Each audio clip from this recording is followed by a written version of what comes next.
Assalamualaikum warahmatullahi wabarakatuh. Selamat Waalaikumsalam warahmatullahi. selamat siang. Karena ini Betawi saya nyebutnya Abang, Empok, Encang, Cing, Babe semua. Selamat siang semua. Terima kasih atas waktunya telah hadir. Pertama-tama saya mau mengucapkan terima kasih tentunya kepada Yayasan Pustaka Obor sebagai panitia yang menyediakan tempat untuk para penulis menerbitkan bukunya dan juga melakukan sesi seperti ini untuk diskusi bukunya. Juga terima kasih untuk para pembicara yang sudah hadir. Wah, ini pembicaranya hebat-hebat semua ini, guru-guru saya semua ini dan idola saya juga ini semuanya.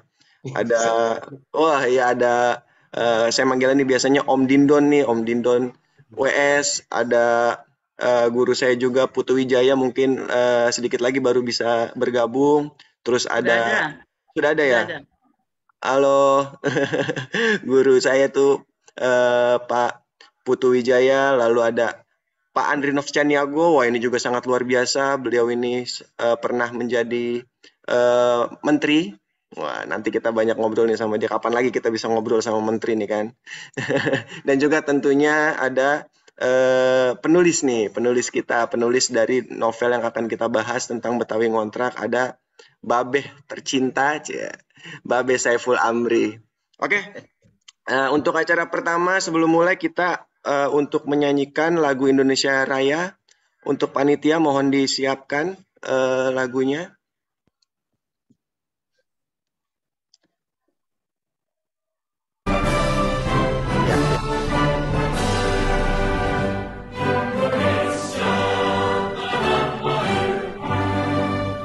Mana tuh?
Ya, selesai. Oke, sebelum kita masuk ke acara utama, ada beberapa kabar bahagia nih di hari ini yang pengen saya umumkan terlebih dahulu. Mohon izin ya, Bu Kartini, jadi mau ada pengumuman dulu sebentar. Jadi di hari ini, tanggal 26 November, ada beberapa kabar bahagia. Yang pertama itu penulis kita, Babeh Saiful Amri ini berulang tahun. Wah, bisa kita ucapkan selamat ulang tahun untuk Selamat Babe ulang Saifullah. tahun. Iya. Dan juga hari ini juga bertepatan dengan salah satu komunitas Betawi, yaitu Yayasan Komedi Betawi yang kini berumur 23 tahun. Juga selamat untuk Yayasan Komedi Betawi yang bukunya juga tahun lalu ya sempat diterbitkan juga oleh Obor, Reka Cipta Lenong dalam Komedi Betawi. Lalu kabar bahagia juga untuk para peserta yang hari ini telah hadir. Jadi pada hari ini ada beberapa door prize nih yang bisa dimenangkan oleh para peserta. Yang pertama, untuk peserta yang hadir hari ini akan ada diskon buku dari Betawi Ngontrak ini 25% dari harga normalnya 65.000, khusus untuk para peserta nih hari ini jadi 48.750. Begitu ya Bu Kartini ya. Kita kasih diskon. Jadi Ayo beli buruan, beli hari ini, beli sekarang untuk para peserta yang hadir di acara hari ini. Lalu berikutnya akan ada door prize untuk 3 orang terpilih berdasarkan nanti penanya terbaik atau peserta paling aktif. Nah, jadi buat para peserta nanti tanya aja nanti bisa di kolom chat atau juga nanti bisa di raise hand, tangannya diangkat, nanti akan saya pilih untuk bertanya dan sesi pertanyaan ini nanti akan dilakukan di akhir sesi setelah para pembicara menyampaikan sambutan-sambutan dan materinya. Lalu juga akan ada tiga orang pemenang yang akan bisa mendapatkan buku dari Betawi Ngontrak ini secara gratis. Nah, nanti itu akan diundi oleh tim dari Yayasan Pustaka Obor. Nanti ada mesinnya tuh. Kalau kata Mas Syaban nanti di akhir acara kita putar tuh undiannya siapa yang bakalan menang. Oke, karena kita hari ini bakalan bahas tentang karya dari Betawi, nggak afdol kayaknya kalau kita nggak pakai pantun, ya kan? Jadi izin Ibu Kartini ya, saya mau pantun boleh ya Bu? Monggo, mangga. Jadi orang harus punya sopan santun. Kalau lewat pakai permisi. Orang Betawi kudu bisa pantun sebagai tanda cinta tradisi. Wah. Nah, selanjutnya jalan-jalan naik motor ke Jelambar. Jalannya ngebut, hampir ketabrak. Tanpa panjang lebar, yuk kita saksikan acara bedah buku Betawi Ngontrak. Oke, saya sebelumnya akan menyapa dulu nih para pembicara nih dan narasumber yang akan berbicara hari ini. Yang pertama ada Babeh Kite, Babeh Saiful Amri. Mohon izin nih, Babeh Saiful Amri, saya mau bacain sedikit profil singkatnya boleh ya? Boleh. Ya padahal kita bisa nih ngeliat di Google nih, tapi nggak apa-apa saya bacain sedikit. Jadi singkatnya Babe Saiful Amri ini sekarang aktif di Pamong Budaya Dinas Kebudayaan DKI Jakarta. Dan juga beliau ini telah menerbitkan 2 buku yang diterbitkan oleh Yayasan Pustaka Obor. Yang pertama kemarin Reka Cipta Lenong dalam komedi Betawi dan sekarang adalah Betawi Ngontrak. Saiful Amri sendiri juga sekarang ini menjadi dosen di beberapa universitas. Ada di Universitas Negeri Jakarta, di Institut Kesenian Jakarta, juga di Universitas Indonesia. Nah, Saiful Amri juga tetap konsisten untuk melestarikan kebudayaan Betawi dengan menjadi pembina di Yayasan Komedi Betawi. Itu sekilas untuk profil dari penulis dan narasumber kita, Pak Babe Saiful Amri. Lalu berikutnya saya mau bacain dulu nih ya satu-satu untuk profil pembicara, baru kita lanjut ke acara selanjutnya. Berikutnya ada guru nih, guru saya juga idola saya, ada Pak Putu Wijaya. Halo Pak Putu Wijaya. Selamat siang, saya sudah siap di sini. Ya, mohon izin ya untuk baca sedikit tentang profil singkatnya. Ya, silakan. Ya, Putu Wijaya atau Putu Wijaya SH atau Putu Wijaya berasal dari Puri Anom, Tabanan, Bali.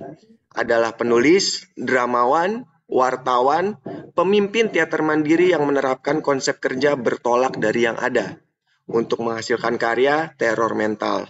Karya-karyanya sudah diterjemahkan ke dalam bahasa Inggris, Jerman, Perancis, Belanda, Rusia, Jepang, dan Arab. Wah, sangat luar biasa ini. Dari guru kita Pak Putu Wijaya, kalau dibacakan lagi mungkin prestasinya nggak cukup nih sehari nih. Jadi itu sekilas tentang Pak Putu Wijaya. Berikutnya ada, ini juga idola saya juga nih, Pak Andrinov Caniago. Selamat siang Pak Andrinov Caniago, mohon izin untuk membacakan profil singkatnya Pak. Pak Andrinov Caniago lahir pada tanggal 3 November 1962.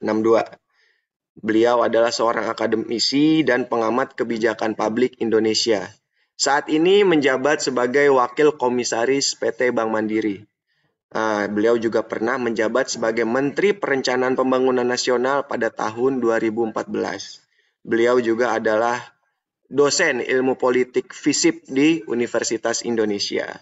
Itu profil singkat dari Pak Andri Novchaniago. Berikutnya ada Om Dindon WS nih, saya manggil Om Dindon karena sering diskusi nih sama saya tentang Betawi. Nanti kalau pengen tanya-tanya mengenai Betawi, wah Om Dindon ini jagonya nih. Ya, Om Dindon ini, mohon izin ya Om Dindon untuk bacakan sedikit profilnya. Silakan monggo. Jadi Om Dindon ini bersama teman-temannya dulu pernah menampilkan pementasan yang penuh improvisasi pada perayaan 17 Agustus 1982. Dan itulah awal terbentuknya Teater Kubur. Teater Kubur ini didirikan oleh Pak Dindon WS. Awalnya Teater Kubur membawakan karya orang lain. Kemudian Dindon mulai menulis naskah dan menyutradarai produksi Teater Kubur. Dalam proses latihan, Dindon sering memberikan ruang conditioning untuk menggali kemungkinan ide-ide baru. Hal ini mendorong para aktor menjadi lebih peka dan menjadikan panggung sebagai arena bermain. Sebagai sutradara, Dindon mengandalkan improvisasi karena ia hampir tak memiliki model yang tetap. Dan juga Dindon ini sangat konsisten dalam setiap penelitian-penelitiannya terkait dengan teater tradisi. Jadi nanti bagi yang pengen tanya-tanya tentang teater tradisi, tanya sama Om Dindon, beliau pakarnya. Oke, langsung aja kita mulai. Untuk acara yang pertama, ada pemutaran video komedi Betawi. Untuk panitia tolong dipersiapkan. Ya.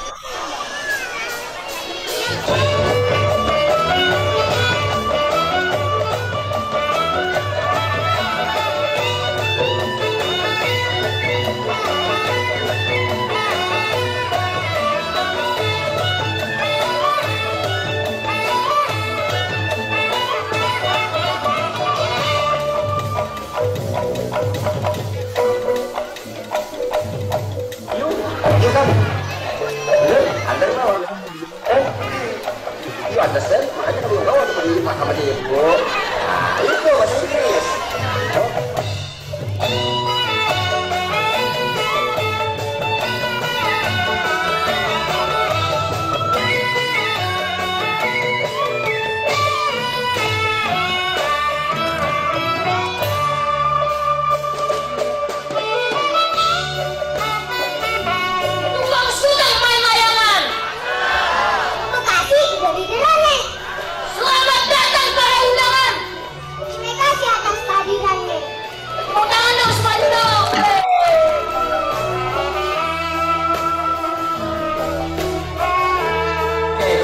Ladies and gentlemen, we proudly, it's comedy Betawi. Comedy Betawi.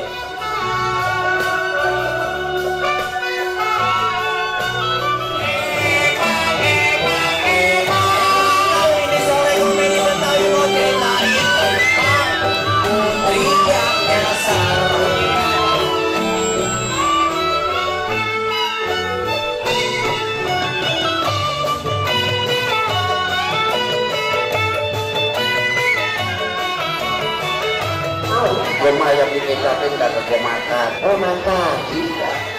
Orang ayam dikecapin dikecapin. Orang dikecapin seret, tapi gimana makan?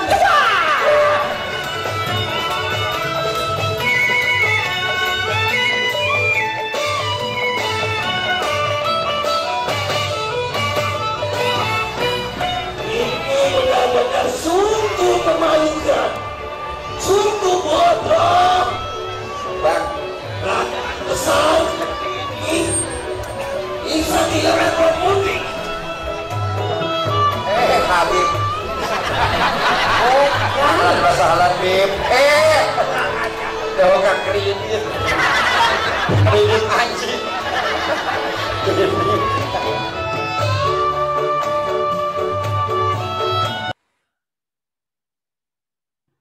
Ya, demikian video singkat mengenai komedi Betawi itu. Video itu dibuat pada tahun 2019 kalau tidak salah, sebelum pandemi.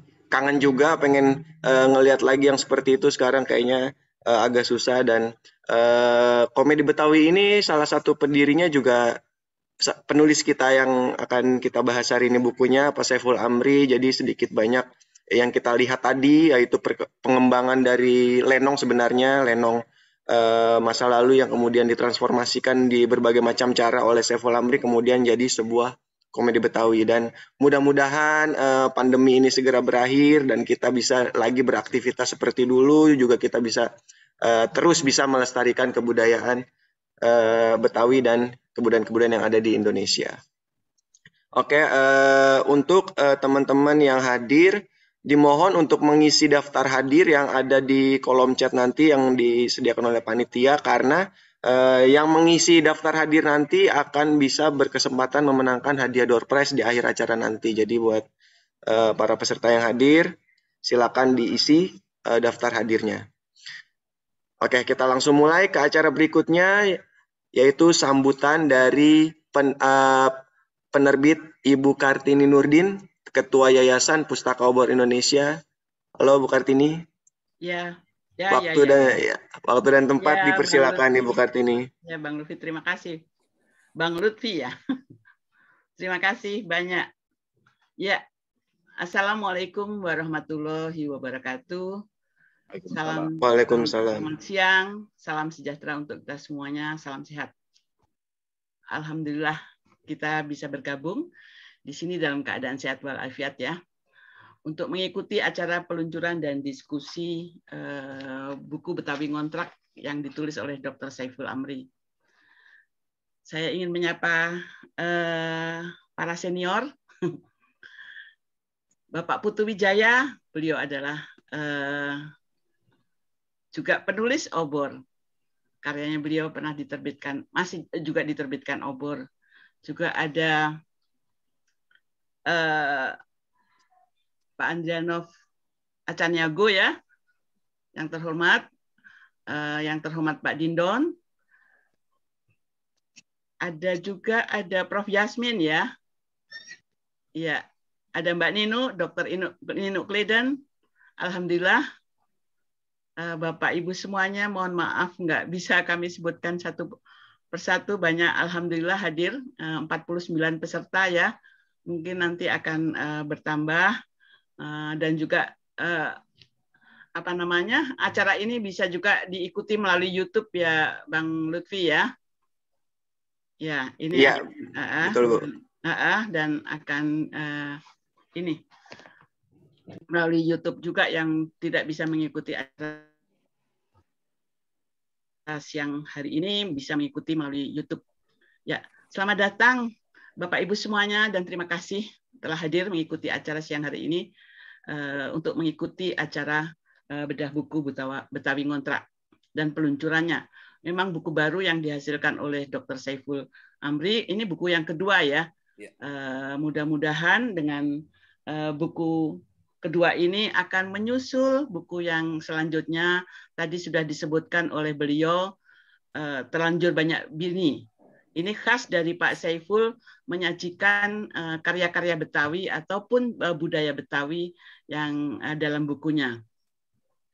Buku Betawi Ngontrak adalah kisah menarik dari saudara kita Betawi yang kaya tanah sebetulnya ya. Namun karena tergiur dengan jual-jual tanah, akhirnya mereka sendiri itu ngontrak di wilayah Betawi. Mereka terpinggirkan keluar dari Jakarta, mereka ada di Bogor, di daerah tidak di pusat di Jakarta karena tanahnya sudah dijual di Jakarta. Itulah kisah yang disajikan oleh Bang Saiful, Betawi Ngontrak.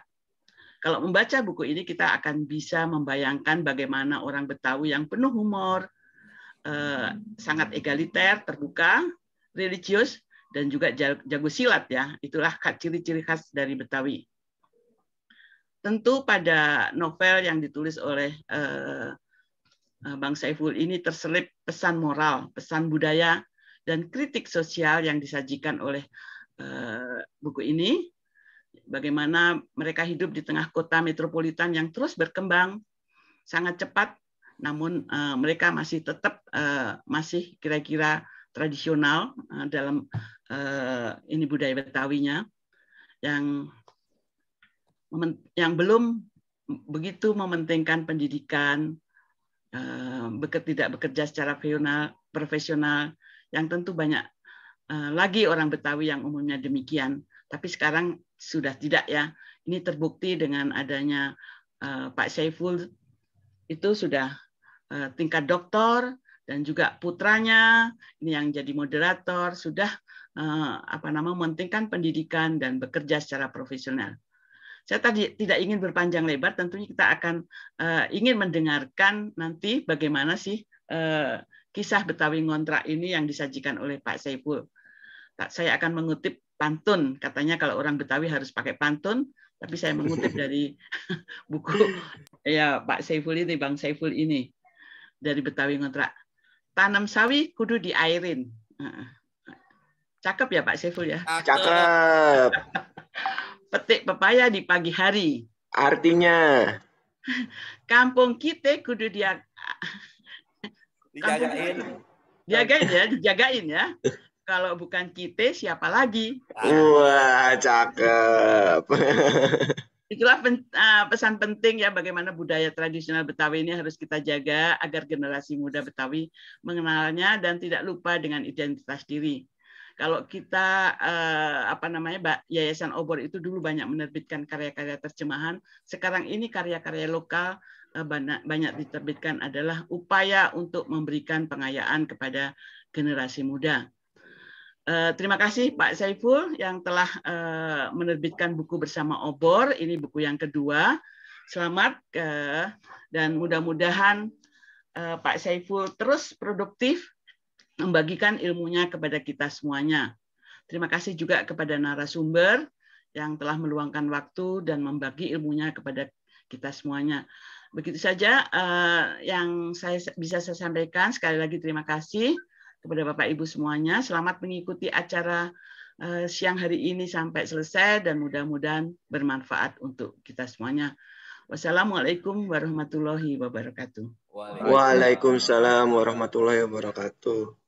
Terima kasih untuk Ibu Kartini, juga untuk Yayasan Pustaka Obor juga terima kasih karena sudah mewadahi bagi para penulis-penulis ini untuk bisa menerbitkan karya-karyanya.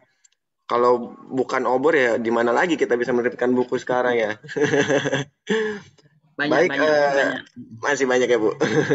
Insya Allah. Oke, langsung kita ke acara selanjutnya. Sambutan dari penulis kita, penulis Betawi Ngontrak, yaitu Babe Saiful Amri. Kepada Babe Saiful Amri, waktu dan tempat dipersilakan. Anak Betawi jangan dihukum. Cakep. Karena dia suka bersatu. Artinya? Saya ucapkan Assalamualaikum warahmatullahi wabarakatuh. Waalaikumsalam warahmatullahi wabarakatuh. Ya, pertama-tama saya panjatkan puji dan syukur kepada Allah Subhanahu wa taala pada hari ini kita bisa bersilaturahim walaupun dalam keadaan secara virtual. Tapi paling tidak bisa melepaskan kangen. Saya bagaimana kangen saya sama Mas Putu, sama Bang Andrinov, sama Bang Dindon.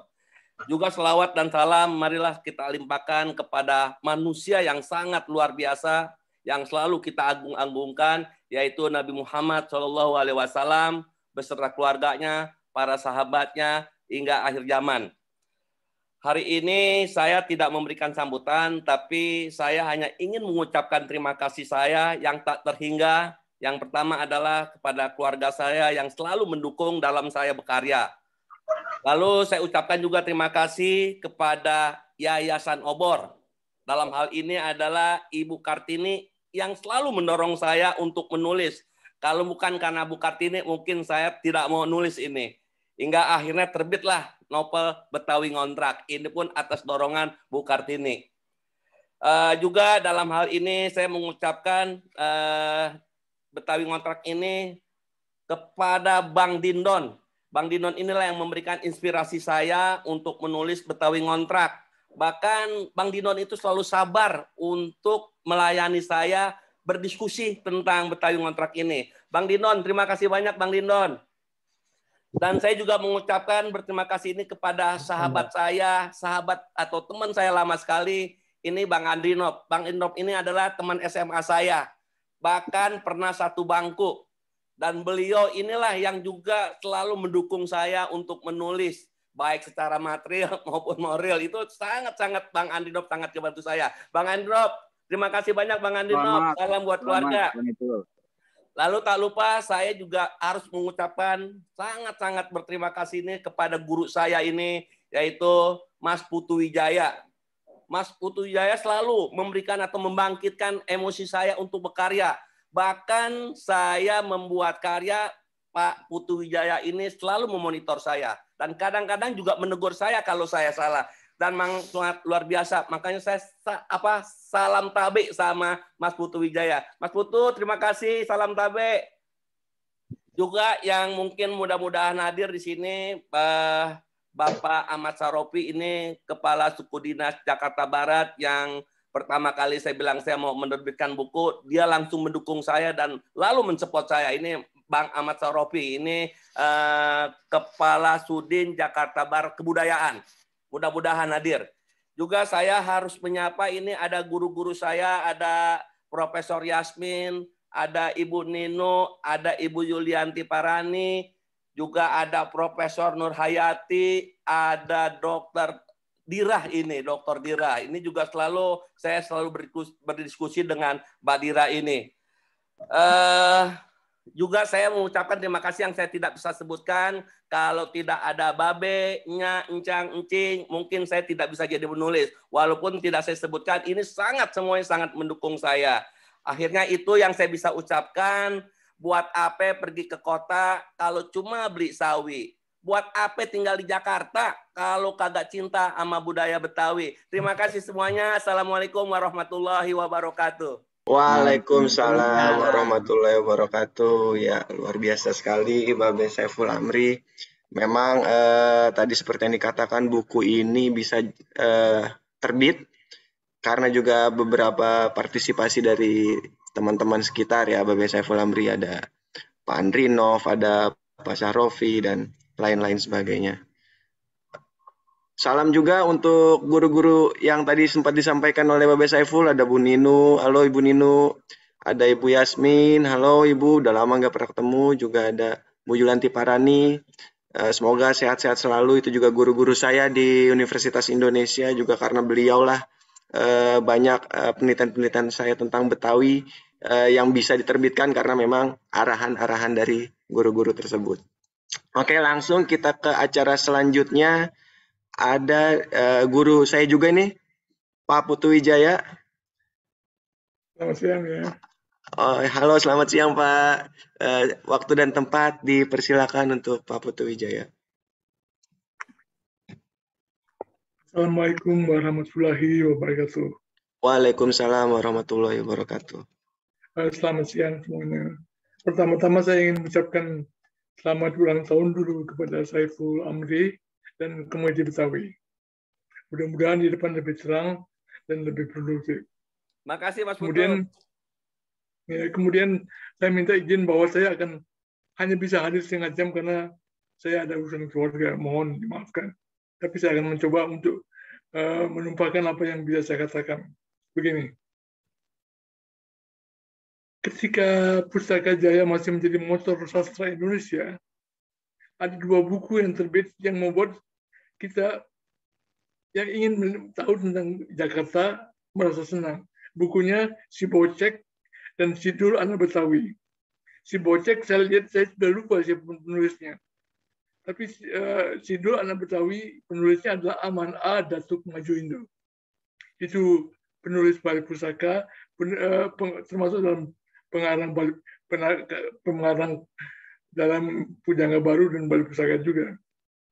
Dari tulisan kedua orang, dua buku ini, kita mendapat informasi tentang bagaimana anak-anak di Jakarta itu. Buat saya yang pada waktu itu masih di SMP, informasi itu sangat menarik. Karena Jakarta itu, jangankan Jakarta, Jawa aja belum saya sentuh. Apalagi masuk Jakarta. Bagaimana mereka berbicara, mereka bermain, mandi di sungai, di dalam kota, itu menarik sekali. Buku itu memberikan satu kegembiraan dan merangsang kita untuk mencintai tempat kita dan membuat kita ingin pergi ke Jakarta. Kemudian buku Sidul Anak Jakarta ini beberapa tahun kemudian dibuat film oleh Suman Jaya dengan judul Sidul Anak Betawi. juga kemudian dijadikan inspirasi oleh Rano Karno membuat sidul anak sekolahan. Informasi yang kita terima dari sidul ini adalah bahwa Jakarta ini adalah bagian dari mimpi kita di masa depan. Jadi kita perkirakan kira-kira nanti kita akan seperti Jakarta itu kalau kita sudah tumbuh. Tapi kemudian terbitlah buku Saiful Amri ini yang memberi konten yang berbeda sedikit. Kalau Suman Jaya menitipkan pesan sosial ke dalam judul, Saiful Amri juga menitipkan pesan sosial. Jadi kelebihannya, di samping memberikan lanskap tentang Jakarta, tentang keadaan Jakarta, Saiful Amri juga memberikan satu titipan bahwa ketika orang-orang yang tadinya menguasai tanah begitu banyak dan tidak berpikir tentang yang lain, dan akhirnya menjual tanahnya, kehilangan tanah, dan kemudian kembali ke Jakarta menjadi ngontrak. Itu menunjukkan bahwa ada sesuatu yang hilang dari warisan mereka. Ada sesuatu yang sudah mereka lupakan. Jadi Saiful Amri menekankan kepada kita bahwa di samping warisan tanah itu bagus, penting, ada yang lebih penting lagi adalah warisan budaya, tradisi, adat istiadat, moralitas, yang itu harus lebih dipelihara daripada tanah. Karena tanah itu kan luasnya sempit ketika populasi bertambah banyak, maka luasnya jadi terasa bersama sempit. Sebenarnya tradisi, adat istiadat, dan moralitas itu berbeda sekali. Makin lama makin berkembang.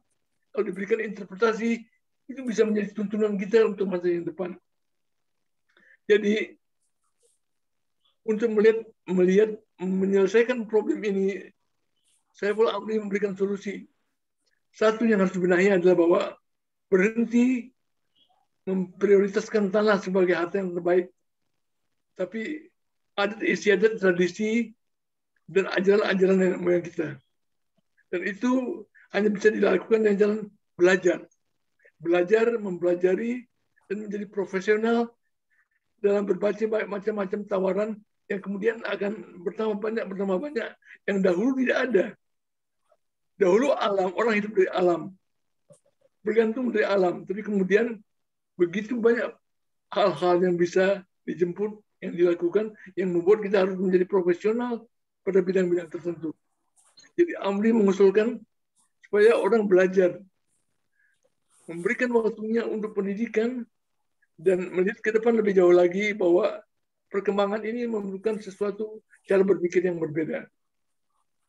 Untuk itu, dia juga mengingatkan bahwa orang Betawi biasanya dari kecil sudah biasa silat, kemudian tata cara segala macam itu harus dipelihara terus. Nah, kalau menurut saya, Saiful Amri ini tidak hanya berbicara tentang Jakarta. Dia berbicara tentang kita di Indonesia. Apa yang terjadi di Jakarta ini, pada suatu ketika akan bisa terjadi pada tempat-tempat yang lain juga. Di mana di masa pra-Indonesia, ketika kita hendak merebut Indonesia dari tangan penjajahan, maka 17.000 pulau akan disatukan. 1.100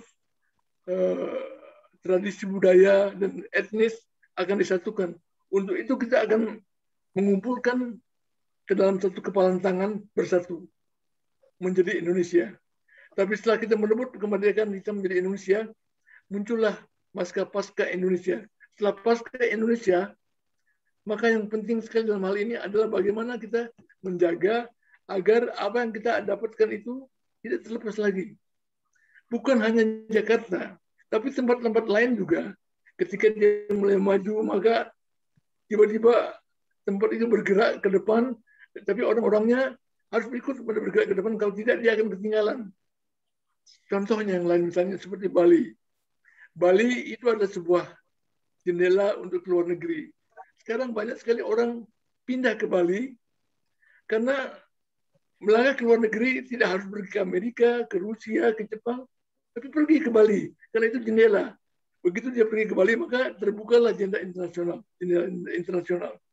Maka tanah sangat mahal di sana, tanah dibeli dengan harga mahal, dan orang-orang yang tadinya hanya petani biasa, yang tidak mengenal kemajuan, hanya mengenal alam saja, tergiur, lalu mereka menjual tanahnya.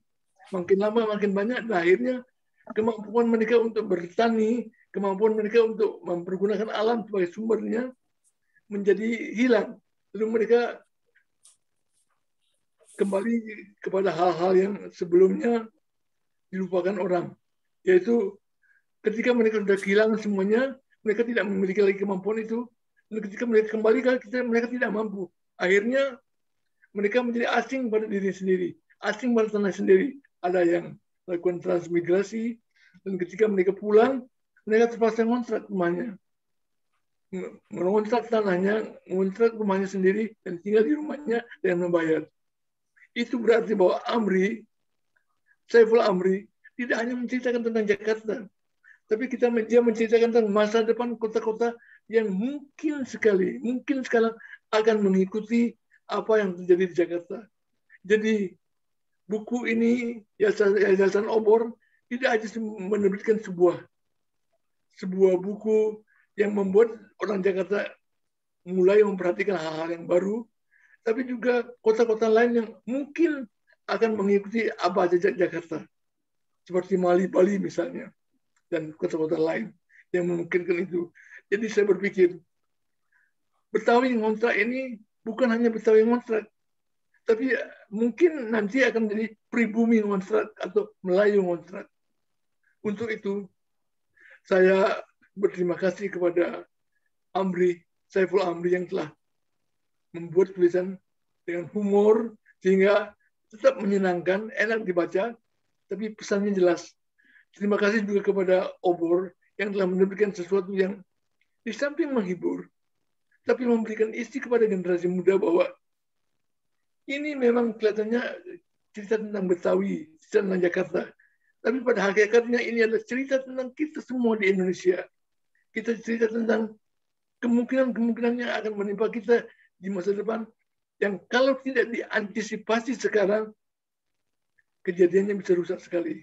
Karena itu, mari kita bersama-sama berterima kasih kepada Saiful Amri, pada Yayasan Obor, juga kepada Dindon yang memberikan ide, begitu kata Amri dalam pengantarnya, ide dasar dari cerita ini. Sekali lagi, terima kasih Amri, terima kasih Yayasan Obor, terima kasih Dindon. Selamat siang. Iya, terima kasih untuk Pak Putu Wijaya atas sambutannya tadi. Ya, benar sekali. Jadi yang sekarang kita harus perhatikan bahwa warisan tanah itu memang penting, tapi di samping itu ada yang lebih penting lagi. Warisan budaya, warisan nilai-nilai kearifan lokal itu juga menjadi hal yang penting agar ketika daerah yang itu suatu daerah itu maju, maka manusia yang ada di situ juga harus bergerak maju. Sangat setuju dengan itu. Mungkin ini juga bisa dipakai dengan daerah-daerah lainnya nanti. Ya, sangat-sangat luar biasa tadi dari Pak Putu Wijaya. Jadi kita memang tahu kalau dari Betawi Ngontrak ini kita bisa memberikan pelajaran juga di daerah-daerah lain ketika daerah itu harus maju ya. Jangan sampai tadi kata Mas Putu, jangan sampai ada yang ngontrak-ngontrak lainnya, misalnya pribumi ngontrak, wah itu jangan sampai kejadian hal yang seperti itu. Baiklah, untuk para peserta, silakan untuk mengisi daftar hadir yang ada di chat. Ini untuk nanti di akhir acara ada sesi door prize. Bagi yang mengisi nanti akan berkesempatan menang lebih banyak. Oke, kita ke pembicara selanjutnya. Kita akan langsung ke Pak Andri Novchaniago. Terima kasih. Halo. Ya, terima kasih Lutfi. Waktu dan tempat dipersilakan, Pak. Ya, Assalamualaikum warahmatullahi wabarakatuh. Selamat siang. Salam sejahtera buat kita semua. Syukur alhamdulillah. Waduh, saya bahagia sekali nih lewat acara peluncuran buku Betawi Ngontrak karya Bang Ipul ini. Saya juga tanpa diduga dipertemukan dengan tokoh-tokoh hebat, idola saya sejak muda ini. Ada Pak Putu Wijaya, sehat selalu Pak Putu. Pak Putu ini prosa-prosanya dahsyat, kami termasuk penggemarnya di tahun 80-an, 70-an akhir. Ya. Kita pernah ikut-ikutan lomba baca puisi, baca prosa di kalangan remaja Jakarta Barat. Wah, yang paling banyak dipilih itu kalau untuk baca prosa itu prosanya Pak Putu. Ya. Nah, sehat selalu Pak Putu. Lalu nih saya juga alhamdulillah dipertemukan nih dengan Prof Yasmin. Kami dari fakultas yang sama, ya, Prof Yasmin, guru besar antropologi kita. Lalu Bu Nino Kleden, ini juga kita jadi dipertemukan di sini. Maka luar biasa ini. Bu Nino ini putra beliau itu mahasiswa saya, dan saya bukan hanya sekedar mahasiswa, tapi saya pembimbing putranya Bu Nino dulu. Lalu Bu Kartini, saya apresiasi kesediaan Yayasan Obor, Pustaka Obor untuk menerbitkan buku ini. Secara khusus buat sahabat saya, kolega saya yang baik sekali, yang terus semangat dan berkarya, Dr. Saiful Amri atau Bang Ipul. Pertama, selamat ulang tahun Bang Ipul. Selamat, makasih Bang Androp. Makasih. Ya, sukses selalu ya, alhamdulillah ya. Dan luar biasa, kita memang semua wajib mengapresiasi buku Betawi Ngontrak ini. Ya. Saya ya pasti kita semua merasakan ya, Bu Prof Yasmin tahu betul itu ya, bagaimana perkembangan secara sosial, ekonomi ya masyarakat Betawi, terutama sejak tahun 80-an ya, yang mengalami perubahan cepat akibat perubahan ekonomi di Jakarta, di Jabodetabek ini. Saya ya kebetulan kecil masa SMP itu teman dengan Bang Ipul, kita tinggal di Jelambar. Setelah saya punya keluarga, saudara-saudara di beberapa tempat di Jakarta, saya ingat betul bagaimana suasana di Senayan yang sekarang jadi SCBD itu, saya juga di daerah Kuningan ya, di mana kita bisa menyatu dengan budaya dan kehidupan masyarakat Betawi ya. Setelah itu ya perubahan terjadi sejak ekonomi digerakkan oleh bisnis properti. Nah, ini itu bagian dari buku saya itu yang diterbitkan oleh P3S, perubahan ekonomi yang terjadi yang berkembang pesat tahun 80-an, dan saya juga ada di dalam arus besar perubahan itu. Ya. Jadi ketika saya membaca karya Bang Ipul ya, yang antara lain ya berhasil memindahkan suasana Betawi ke dalam karya novel ini ya, dengan ciri khas kehidupan sehari-hari masyarakat Betawi ya, yang tentu sudah jarang kita temukan kalau itu di pusat Jakarta seperti di Senayan, di Kuningan dan lain-lain di pusat kota. Nah, ketika membaca buku ini ya kita merasakan ini menjadi salah satu ya yang memancing memori kita ya. Di samping tentu saja dulu sinetronnya Sidul anak sekolahan, kemudian juga drama sinetron teman saya Mat Solar ya. Kemudian juga sinetron yang dimainkan oleh Bang Ipul dan teman-teman. Ya, itu antara lain tempat-tempat yang masih mewadahi untuk merekam, mengingatkan, melestarikan budaya Betawi. Nah, di dalam buku ini ya kita kembali didekatkan dengan kejenakaan, kesolehan, ya, keramah tamahan, ya, masyarakat Betawi, ya, yang memang di dalam tata ruang, ya, tempat dalam tata ruang megapolitan itu sudah bergeser jauh. Kebetulan saya juga ketika di tahun 90-an tinggal sekian tahun di Citayam. Nah, di situ saya masih merasakan dan sekaligus mengenal, ya, suasana yang digambarkan di dalam novelnya Bang Ipul ini. Ya, di situ banyak warga-warga Betawi yang sebagian itu tinggal tadinya di Kuningan, di Senayan. Ya, bisa waktu tinggal di Citayam, ya, itu saya lihat ya seperti yang diceritakan di dalam novelnya Bang Ipul ini ya. Artinya adalah ya tantangan yang dihadapi oleh masyarakat Betawi ya di bidang ekonomi termasuk juga di bidang budaya adalah ya perubahan ekonomi yang digerakkan oleh ekonomi berbasis bersumber dari ruang, dari lokasi ya, yang kemudian memang dalam hal itu sebagian besar masyarakat Betawi memang kalah langkah ya. Nah, ini memang perlu menjadi pelajaran besar ya, bagi kita, perlu menjadi sejarah penting bagi kita ya. Bagaimana perubahan itu terjadi, kemudian bagaimana pertarungan budaya, akses lokasi ya itu terjadi, dialami. Sehingga ya dari situ kita memang harus mengambil pelajaran. Seperti diingatkan tadi oleh Pak Putu Wijaya ya, jangan sampai ini terulang juga di tempat-tempat lain gitu.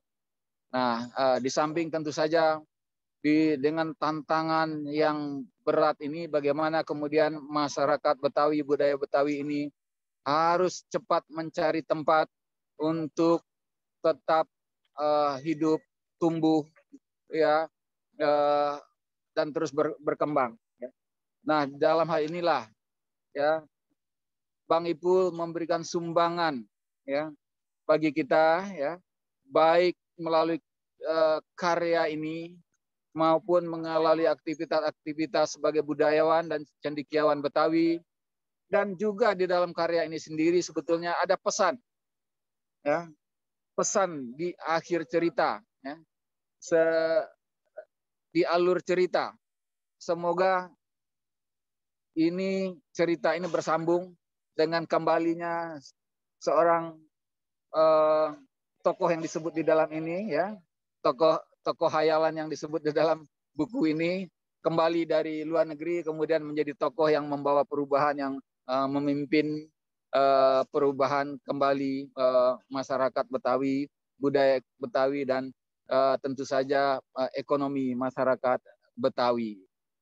Jadi buku ini tentu saja sangat memberikan sumbangan ya bagi kita, seperti halnya sumbangan yang diberikan oleh budaya Lenong, ya, kemudian juga situs-situs yang kita pelihara, dan juga budaya yang terus dipertahankan dalam kehidupan sehari-hari seperti suasana pernikahan dan lain-lain. Ya.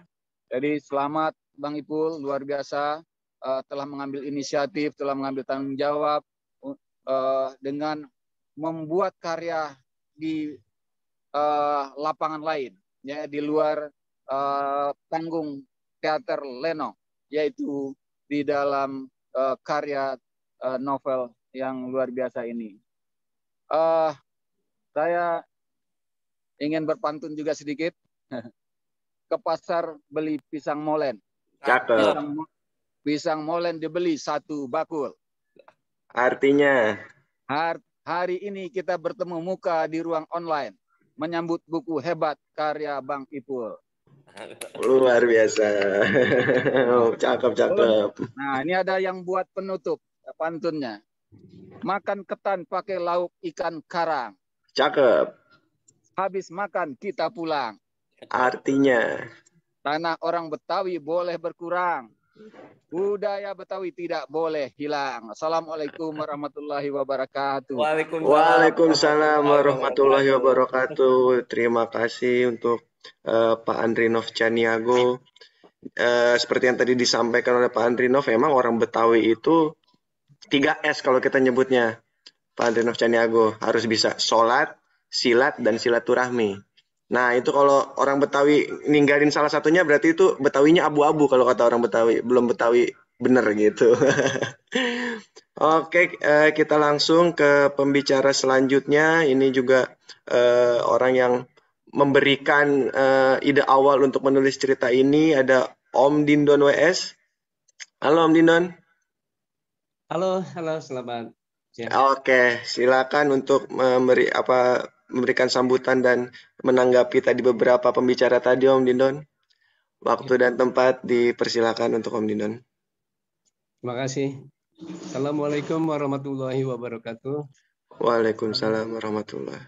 Selamat siang pada bapak-bapak, ibu-ibu yang tidak bisa disebutkan satu persatu.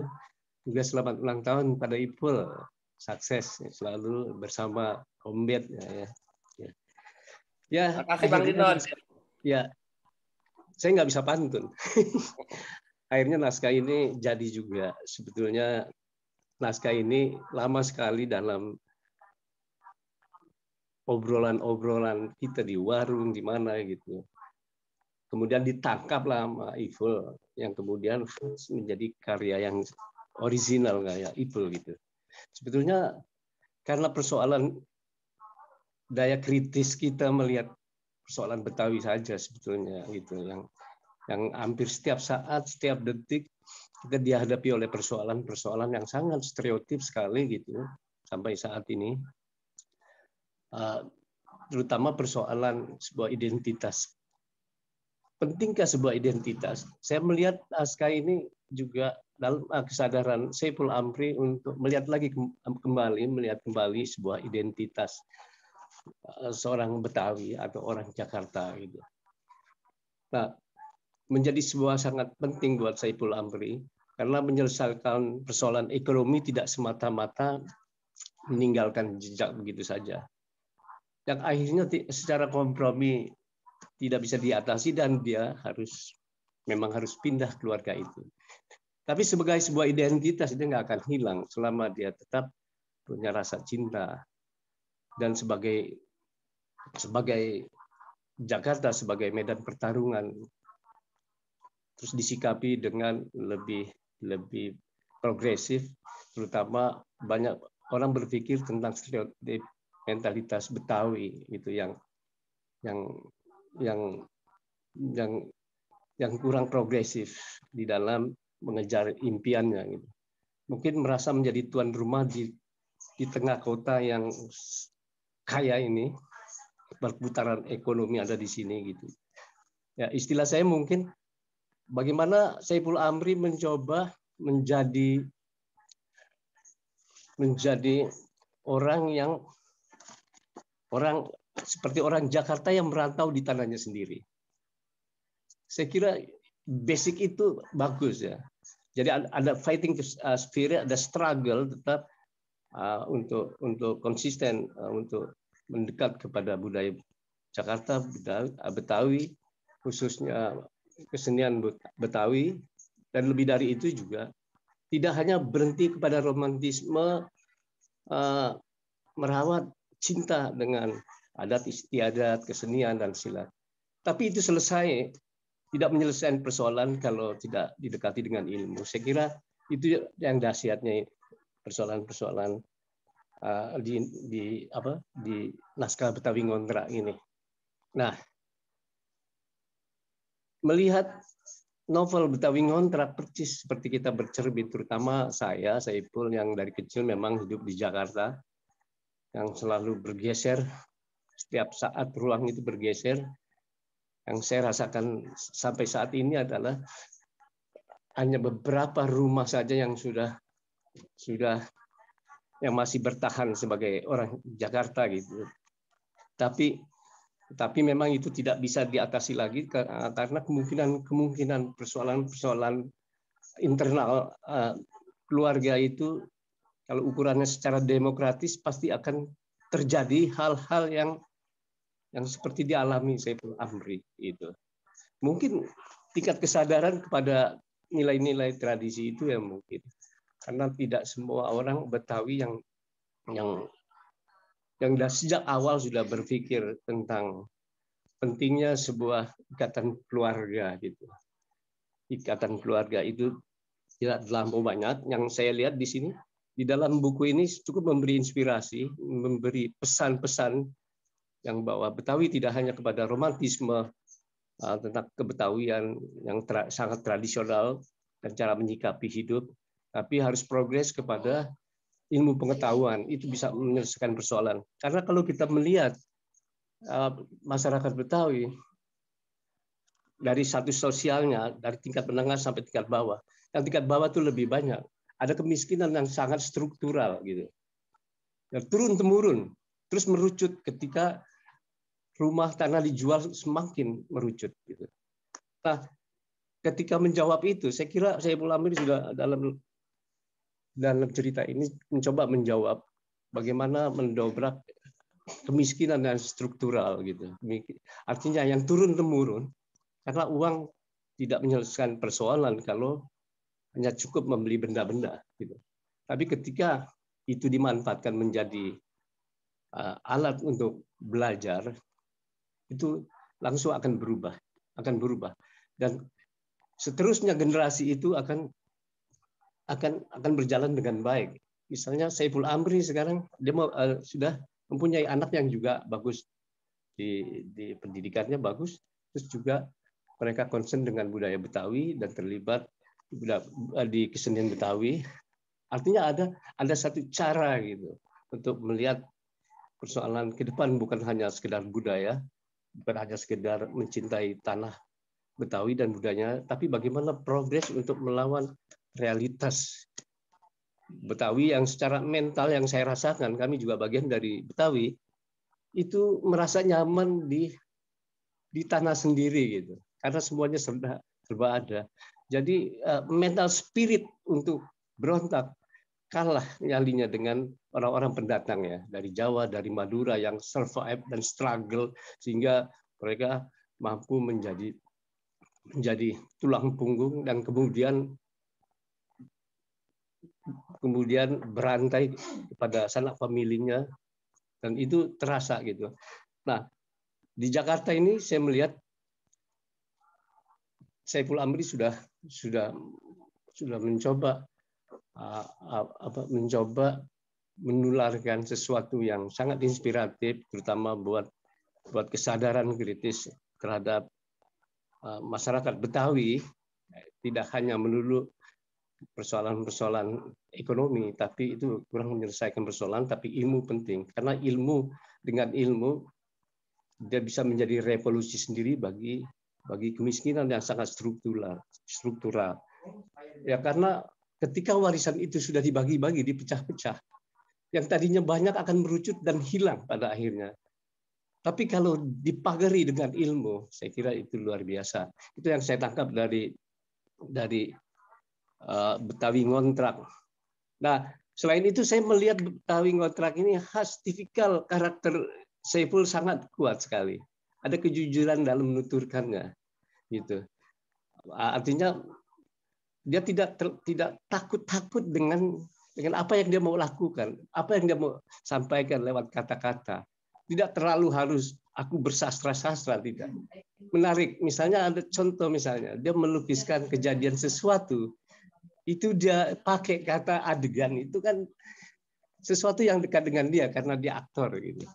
Tapi itu menarik ya, menarik gitu. Walaupun mungkin buat orang lain barangkali agak asing itu adegan itu untuk menyebut itu sebuah adegan. Tapi menjadi pas ketika Saiful yang ngomongin karena punya latar belakang panggung yang luar biasa. Dan itu bergulir banyak hal-hal yang dialektika yang kadang-kadang nggak konsisten di dalam penuturan atau sebagai narasi gitu. Tapi buat saya nggak penting karena itu Saiful lah seperti itu, di mana dia hidup dalam dua ruang misalnya. Dia bisa formal dan dia bisa non formal. Itu bahasa itu yang ada di Betawi Ngontrak.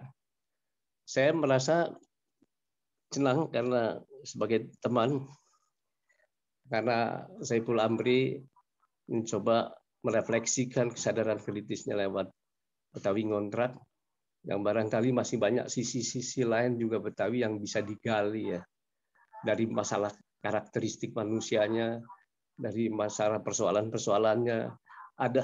Nah, di dalam karya Betawi Ngontrak ini kita melihat sisi Betawi yang sedikit agak kasar gitu sebetulnya. Ada segmen itu gitu, yang ceplas-ceplos. Tapi sebetulnya itu satu karakter. Tapi di dalam Betawi ada karakter juga yang lain. Ada yang sangat santun betul. Ada yang sangat santun betul. Nah, kebanyakan orang sangat melihat stereotip melihat Betawi. Nah, itu sisi itu bisa menjadi inspirasi yang bisa digali ya.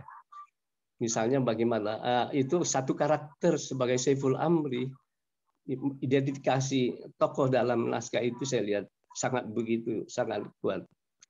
Nah, kita sebagai orang Jakarta kalau mau menuliskan lagi banyak lagi sisi-sisi karakter, sikap dan visi yang lain, itu akan mungkin naskah ini akan menjadi sebuah inspirasi untuk penulis-penulis selanjutnya untuk melihat Betawi dalam angle yang lain, mungkin dalam angle religiusitas, mungkin dalam angle demokrasi, sebetulnya dari segi politik dan macam-macam masih kemungkinannya masih banyak.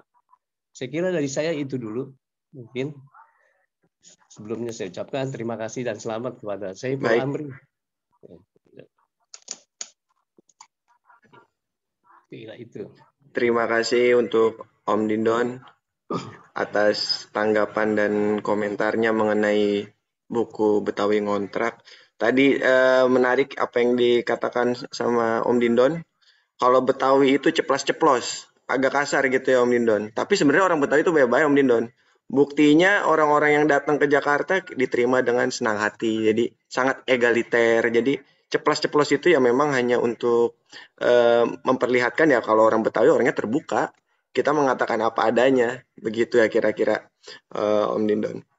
Nah buat teman-teman yang baru hadir bisa mengisi daftar hadir yang sudah ada di chat, dan juga kalau ingin memesan buku pasti kan pada penasaran nih yang tadi sempat dibahas oleh beberapa pembicara, kalau banyak banget yang bisa kita pelajari dari Betawi Ngontrak ini, mulai dari kebudayaannya, tentang bagaimana cara berkeluarga, dan Betawi dalam menyikapi berbagai persoalan seperti apa, ini bisa dibaca di dalam Betawi Ngontrak. Nah, untuk peserta yang ingin memesan bukunya bisa dipesan yang ada link di kolom chat.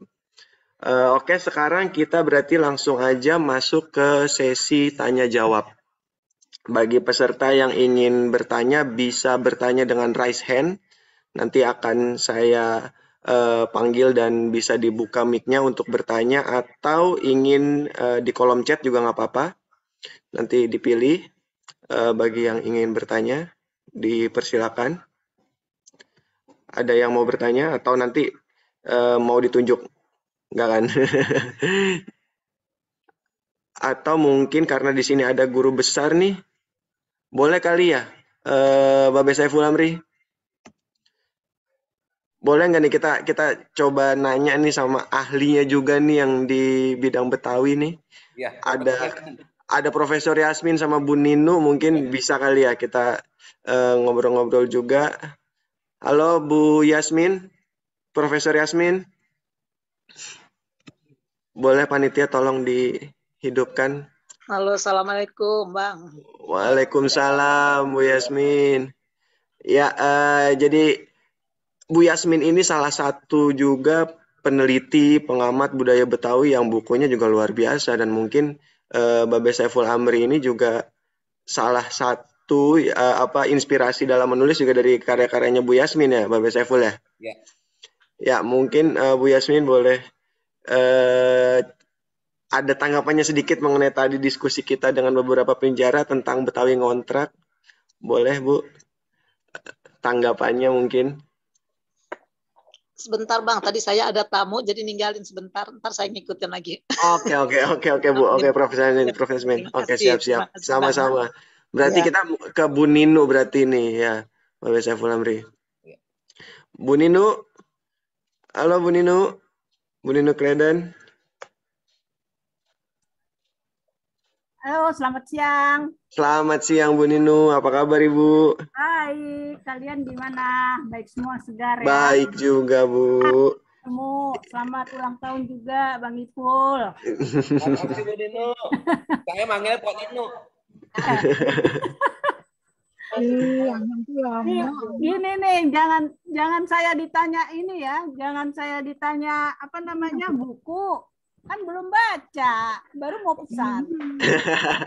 Mungkin boleh tanggapannya mungkin Bu dari tadi apa diskusi singkat kita dari beberapa penjara, mungkin dari Bu Ninu ada apa tanggapannya mengenai Betawi Ngontrak. Itu dia Betawi Ngontraknya saya belum lihat sama sekali sih ya, jadi saya tidak bisa komentar. Cuman kalau pakai seperti metafor gitu ya. Jadi Betawi ngontrak kan sepertinya kayaknya dia tergeser gitu ya. Jadi ngontrak, orang dia yang punya tanah jadi ngontrak. Nah, sejauh saya sih memikirkannya sejauh itu aja karena saya belum tahu ya bukunya ya. Nah, Ibu ntar saya pesan loh. Bawain ya. Nah, saya sejauh itu aja. Tapi kemudian saya ingat sekali lagi bagaimana perkembangan daerah yang mungkin bukan hanya Betawi ya. Tapi kan saya dari kecil di sini nih, di Jakarta. Jadi saya tinggal di Kebayoran, terus sekolah saya di Setiabudi SD tuh. Nah, setiap hari kan lewat Jenderal Sudirman. Itu dari zaman Jenderal Sudirman cuman jalannya satu potong tuh, bolak-balik, lama-lama macet. Nah, itu saya di situ. Jadi kemudian tergeser. Jadi untuk gedung stadion semua itu merekanya kan jalan pergi. Nah, perkembangannya terus lagi ya, tentu Sudirman jadi besar ya. Tapi kemudian saya SMA juga di Setiabudi.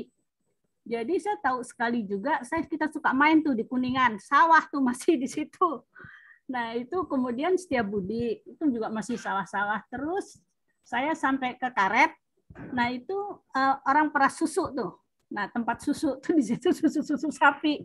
Semuanya hilang tuh. Nah, kemudian berkembang lagi, saya di LIPI ada yang anaknya pemeras susu sapi dari Karet gitu. Nah, tanahnya dijual. Tapi dia tidak tergusur. Dia harus pindah memang. Dia pindah ke satu daerah, saya lupa tuh namanya. Tempat Bu Mega tinggal tuh. Jadi dia bilang, Bu Nino, saya sekarang udah jadi orang lebih keren kayaknya. Jadi dia naik apa tuh namanya sih, dekat Ragunan di situ. Nah, dia tinggal di situ. Yang terjadi adalah bahwa dia bisa, orang tuanya ya, bisa memanage itu hartanya, jadi tidak habis untuk beli motor dan yang lain-lain. Tapi dia jadi punya kontrakan. Jadi ada berapa pintu, terus saya bilang uang hasil itu nggak dibagiin. Enggak, Babe pegang, dibikinin rumah-rumah katanya. Jadi tempat kontrakan. Nah, ini apa yang saya mau bilang. Jadi kalau saya Betawi ngontraknya saya belum baca ya. Tapi kalau saya lihat begini, ini sepertinya ada perkembangan juga positif, baik. Nah, masalahnya bagaimana, apakah kesanggupan untuk memanage nih.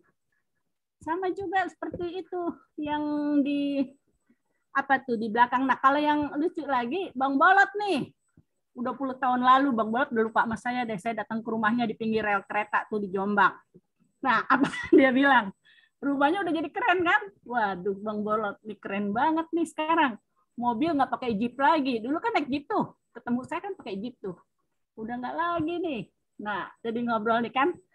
Itu juga mengalami perkembangan. Lenong yang tadinya banyak orang puluhan, tinggal 2-3 orang masuk TV. Jadi gimana nih kan? Untungnya kan banyak nih. Jadi nilai kemiskinan kan nggak ada lagi dong Bang.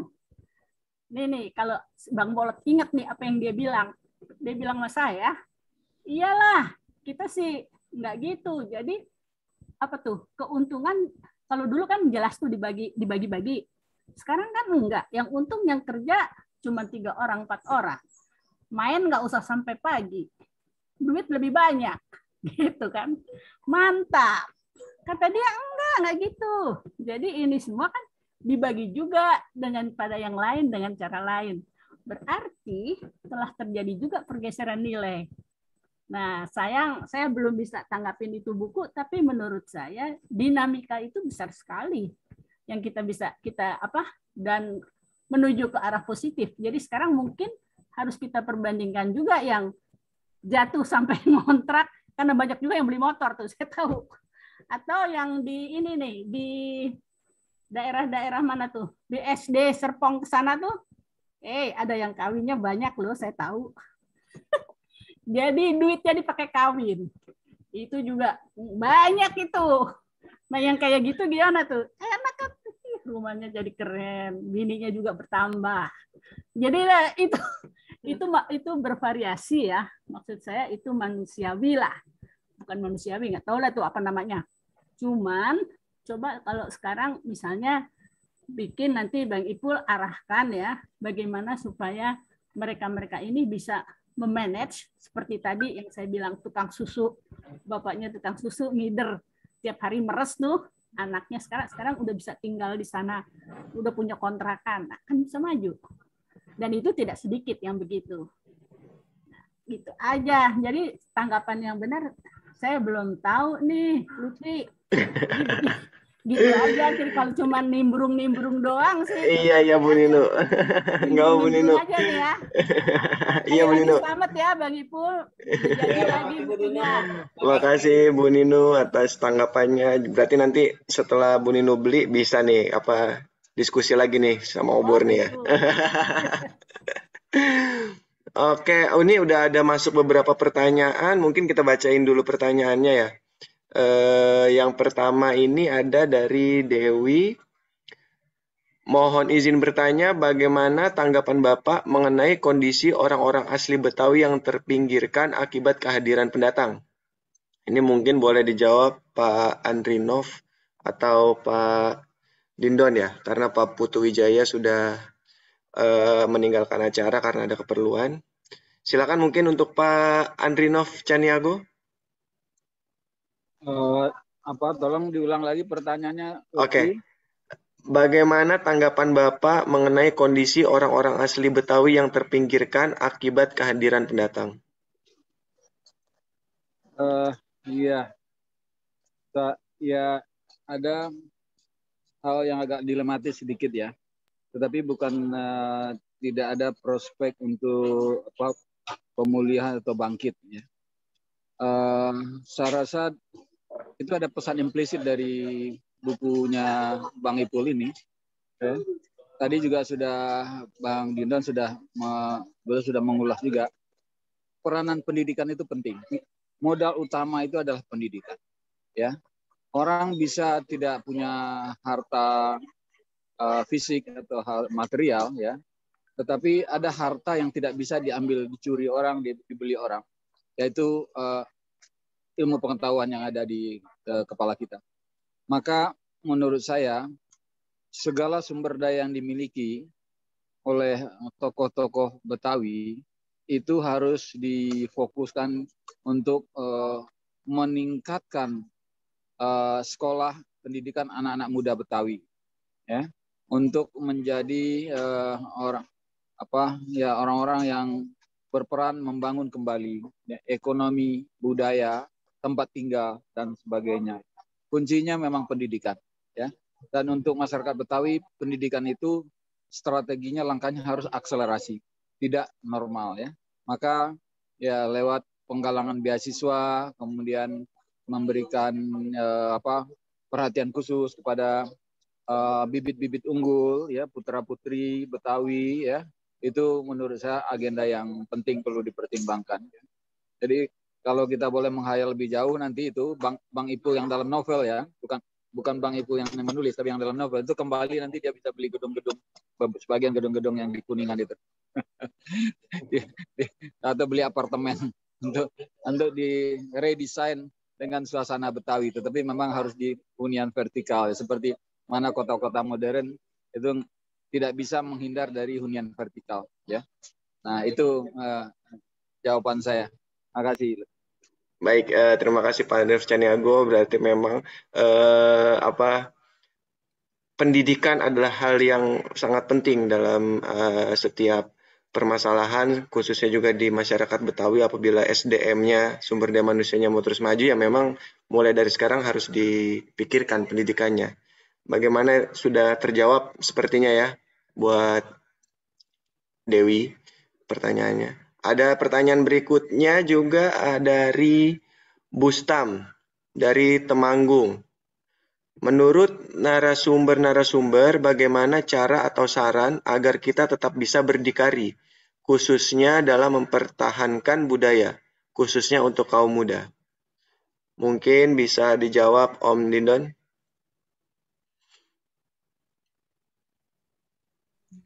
Terima kasih.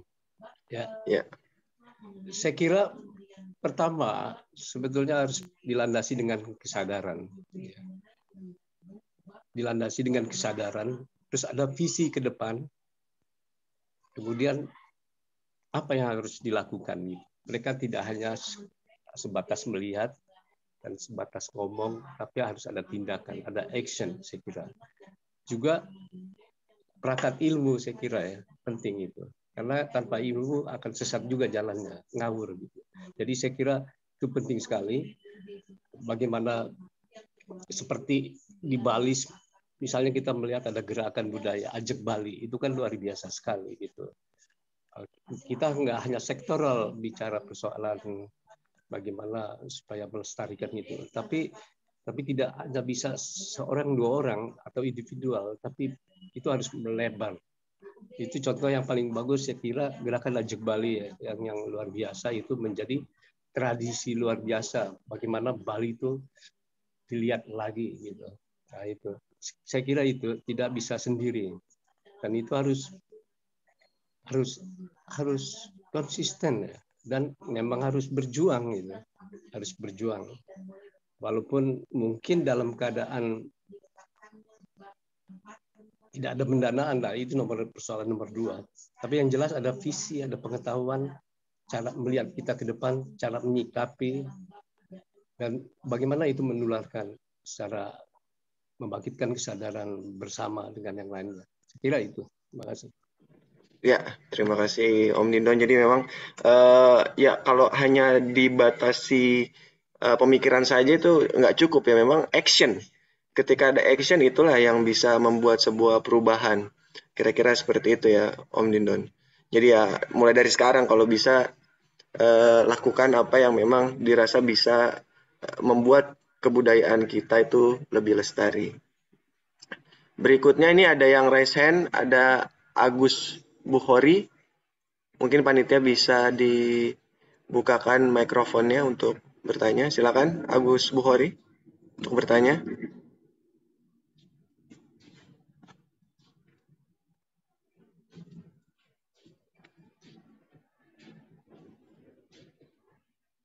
Halo. Silakan Pak Agus diterima invite-nya. Halo Pak Agus. Iya. Ya, ini agak putus-putus. Kedengaran ya? Ya, sudah kedengaran Pak. Silakan Pak. Terima kasih membicarakan tentang orang Betawi yang terpinggirkan itu.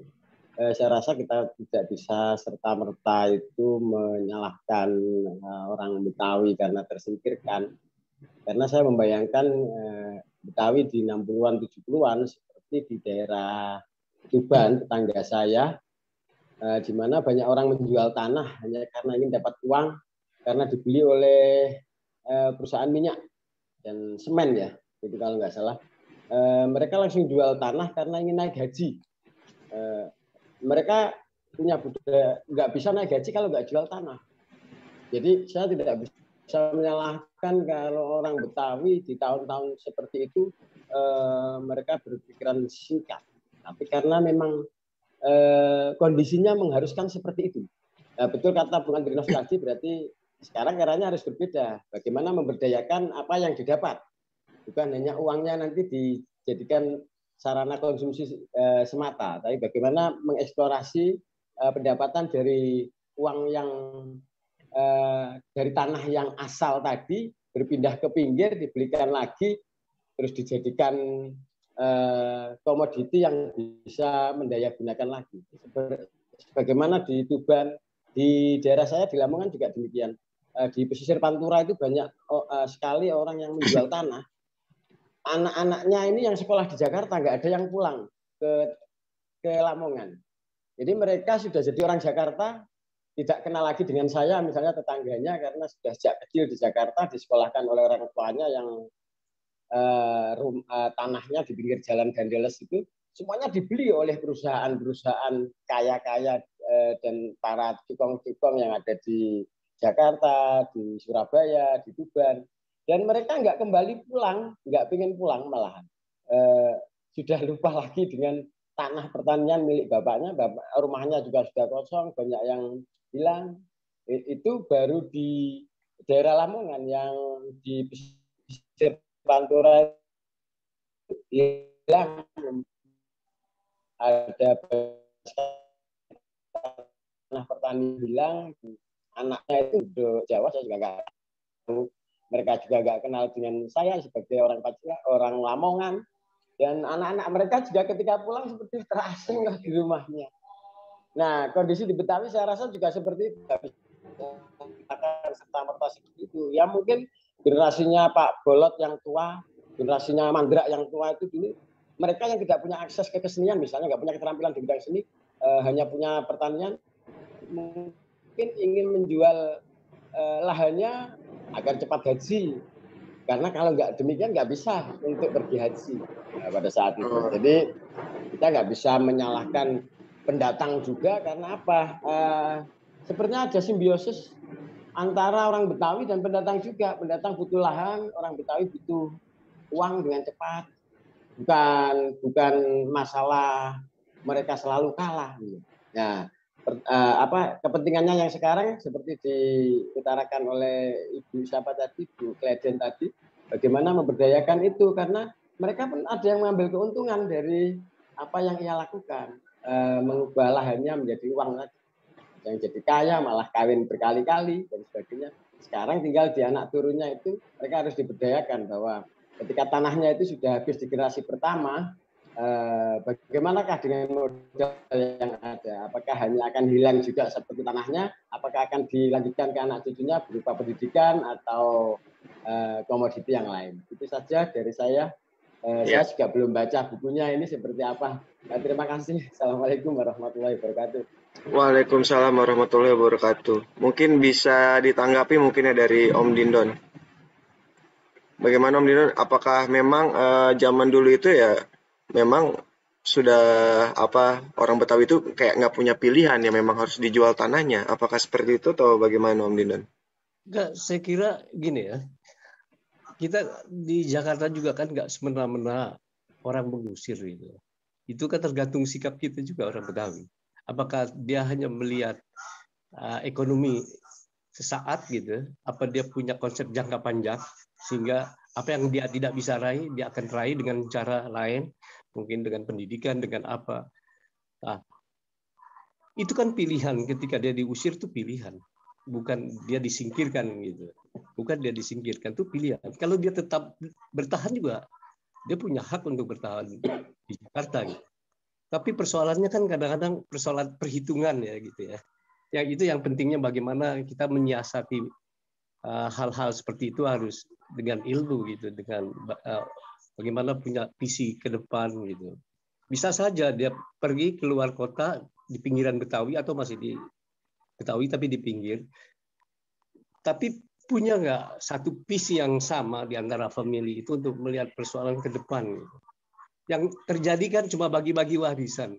Sehingga awalnya yang besar itu jadi merucut sedikit, malah akhirnya terjadilah semacam penyusutan ya. Nah, saya kira itu berpulang lagi kepada mentalitas atau sikap pelaku Betawi, orang-orang Betawi. Buat saya, misalnya harus dia pinggir.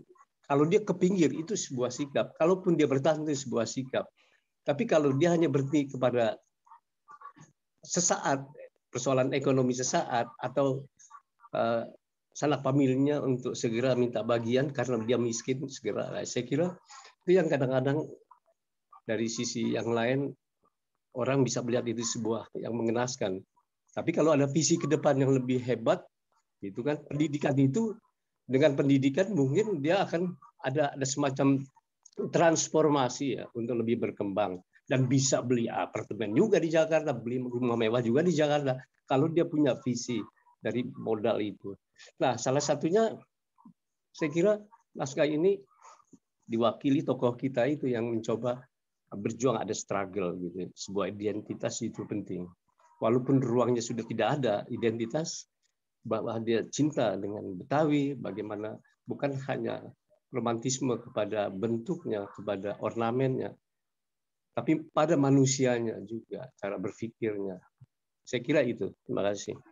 Ya, terima kasih Om Lindon. Jadi bagaimana Pak Agus Bukhori sepertinya sudah terjelaskan ya. Jadi orang Betawi itu dulu bukan tidak punya pilihan ya, itu pilihan mereka. Jadi bukannya mereka tidak punya pilihan ketika memang mereka sudah memberikan pilihan, karena tidak ada pikiran jangka panjangnya mungkin pada saat itu ya Om Lindon ya. Jadi ya langsung aja diambil jalan pintasnya. Kayaknya udah cukup terjawab. Kita bisa ke ini ada Profesor Yasmin. Halo Profesor Yasmin.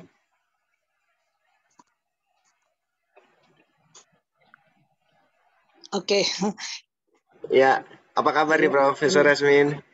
Alhamdulillah, saya komentar sedikit nih Bang. Boleh Profesor Yasmin, silakan Prof. Saya tertarik tadi pada kata-kata terpinggirkan gitu ya. Dan ini memang sering sekali, bukan dalam pertemuan ini saja, sangat sering gitu terjadi pembicaraan orang Betawi terpinggirkan. Nah, saya pakai kata terpinggirkan ini sebagai jendela untuk masuk bagaimana sih situasi Betawi saat ini gitu ya. Nah, kalau kita baca terpinggirkan, kan kita tahu orang Betawi dulu tuh menyebar di seluruh Jakarta ya, dari tengah kota sampai ke pinggir-pinggir. Dulu dikenal beberapa istilah varian-varian Betawi, yang mulai dari Betawi yang di kota sampai yang ada di pinggir. Nah, kalau kata terpinggirkan, itu yang terpinggirkan tuh mestinya yang dari tengah ke pinggir gitu kali ya Bang ya, dari kata gitu. Kalau yang udah dari pinggir mau terpinggirkan kemana lagi gitu. Nah, memang kenyataannya seperti itu. Jadi kita lihat ada orang-orang Betawi yang tadinya di tengah kota, karena pembangunan kota Jakarta itu kan mulai terjadinya awalnya di tengah-tengah kota itu, yang kita tahu bagian tengah kota Jakarta. Nah, orang-orang ini tanahnya dijual, lalu mereka pindah ya. Apa yang terjadi? Umumnya sih mereka saya lihat membeli rumah-rumah baru di daerah di pinggir, di tempatnya yang baru di pinggiran kota Jakarta, yang sekarang banyak perumahan, atau ada juga yang mengontrak. Saya mencoba juga menggunakan kata kontrak di sini. Sesuai dengan judul buku.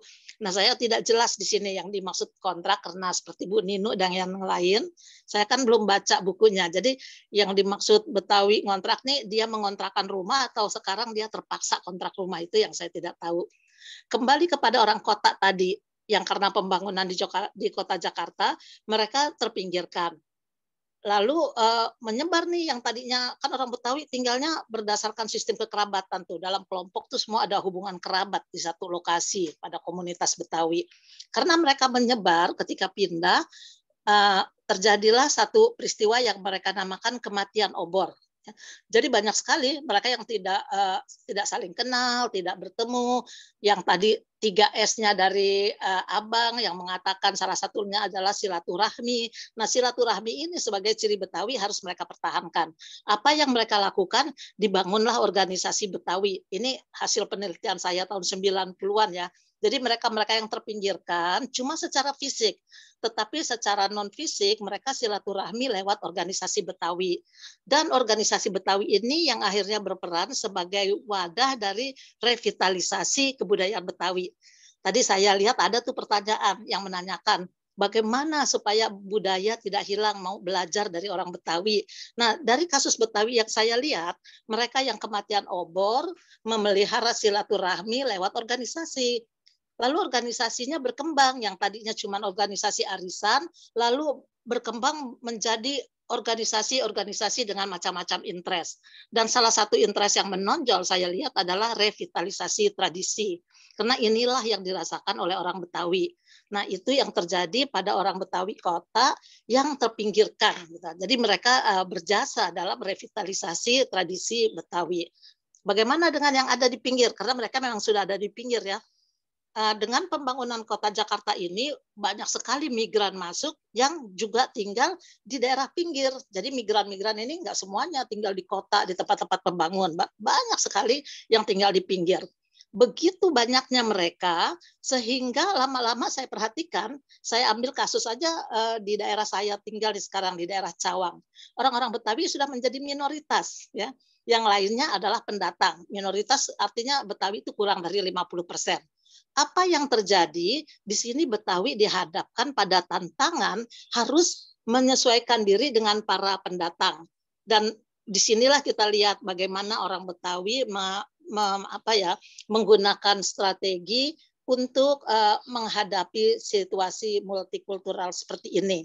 Belum lama saya lihat ada peristiwa ya seperti biasanya itu kan kasus etnik muncul dari peristiwa-peristiwa kecil yang akhirnya bisa menjadi serius, bisa jadi masalah konflik etnik. Nah, itu terjadi juga di Cawang belum lama. Tapi saya ikuti ini, mereka ada WA di mana saya juga anggota yang namanya WA Group Keluarga Betawi di Cawang. Dan diskusinya sangat menarik karena saya lihat bagaimana bijaksananya mereka untuk menyadarkan diri mereka sendiri bahwa mereka sekarang bukannya homogen orang Betawi. Di sini banyak sekali suku bangsa yang juga orang Indonesia yang terdiri dari bermacam-macam suku bangsa. Ceritanya agak panjang, tetapi ujungnya adalah terjadinya kesepakatan kekeluargaan untuk menyelesaikan masalah. Dan ini saya lihat sebagai kasus yang cantik bagaimana masyarakat menghadapi situasi multikultural yang ada sekarang. Itu kali tambahan dari saya, Mas. Jadi kalau ada orang mengatakan terpinggirkan, saya tidak terlalu ini dengan terpinggirkan karena tidak betul-betul terpinggirkan. Iya. Terima kasih ya. Terima kasih Prof. Yasmin. Mungkin ini bisa ditanggapi langsung nih dengan Om Dindon dan Pak Andri Novcaniago. Mungkin dari Pak Andri Novcaniago dulu boleh menanggapi tadi apa yang disampaikan oleh Prof. Yasmin.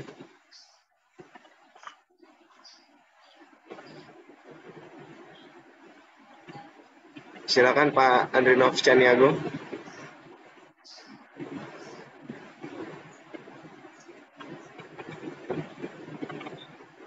Atau mungkin dari Om Dindon dulu deh. Om Dindon Wes, boleh menanggapi Om Dindon? Ya, sebetulnya betul kata Ibu itu. Sebetulnya Jakarta ini kan kalau Betawi dan Jakarta itu beda. Jakarta secara geografis itu luas. Dulu sampai Kerawang, Bekasi gitu. Terus juga Salak itu juga tahu. Istilah terpinggirkan memang jadi seakan korban. Yang tadi saya sudah bilang bahwa mereka sebetulnya bukan korban. Sikap mereka yang mereka ambil gitu. Walaupun sikap yang diambil itu emosional. Kalau sejauh sikap itu yang diambil terencana, ada visi ke depan yang sangat bagus, dia bisa juga akan membeli rumah yang lebih baik dari awal. Namanya harus dilihat lagi Betawi dalam konteks pas, sehingga tidak ada lagi istilah terpinggirkan, karena kan dari kota ke pinggir, tetap di Betawi juga sebetulnya kalau misalnya istilah pinggir gitu. Nah, kadang-kadang memang kalau kita lihat sekilas orang melihatnya itu sebagai sebuah korban. Itu akhirnya kita bisa mengasihani sikap itu gitu. Jadi bukan yang dipinggirkan dalam pengertian jadi korban, tapi tindakan etis atau tindakan sikap dia melihat perubahan kemudian berhenti hanya kepada persoalan ekonomi yang tanpa rencana ke depan, tanpa visi ke depan, yang seakan-akan itu dilihatnya sebagai korban. Toh pada akhirnya kita pindah atau tidak pindah itu ada di tangan kita, bukan di tangan orang lain kan sebetulnya. Kira sejauh mana kita bersikap. Gitu. Jadi dia bukan korban yang memang digusur yang harus dikesihani. Nah, Jakarta sebagai kota kolaboratif yang istilah gubernur sekarang, saya kira memang karakteristiknya plural ya, dan multi etnik. Gitu. Tinggal bagaimana situasi yang sedemikian rupa harus mentalitas Betawi itu harus mungkin ya, harus progres juga melihat tantangan zaman, saya kira itu. Terus juga harus progres dan cermat sehingga nggak menjadi korban kalau dalam istilah Saiful Amri dalam apa itu Betawi ngontrak gitu. Saya kira itu dulu dari saya. Cukup. Oke, terima kasih Om Dindon. Mungkin yang terakhir dari Pak Andrinov Caniago. Halo, Pak Andrinov.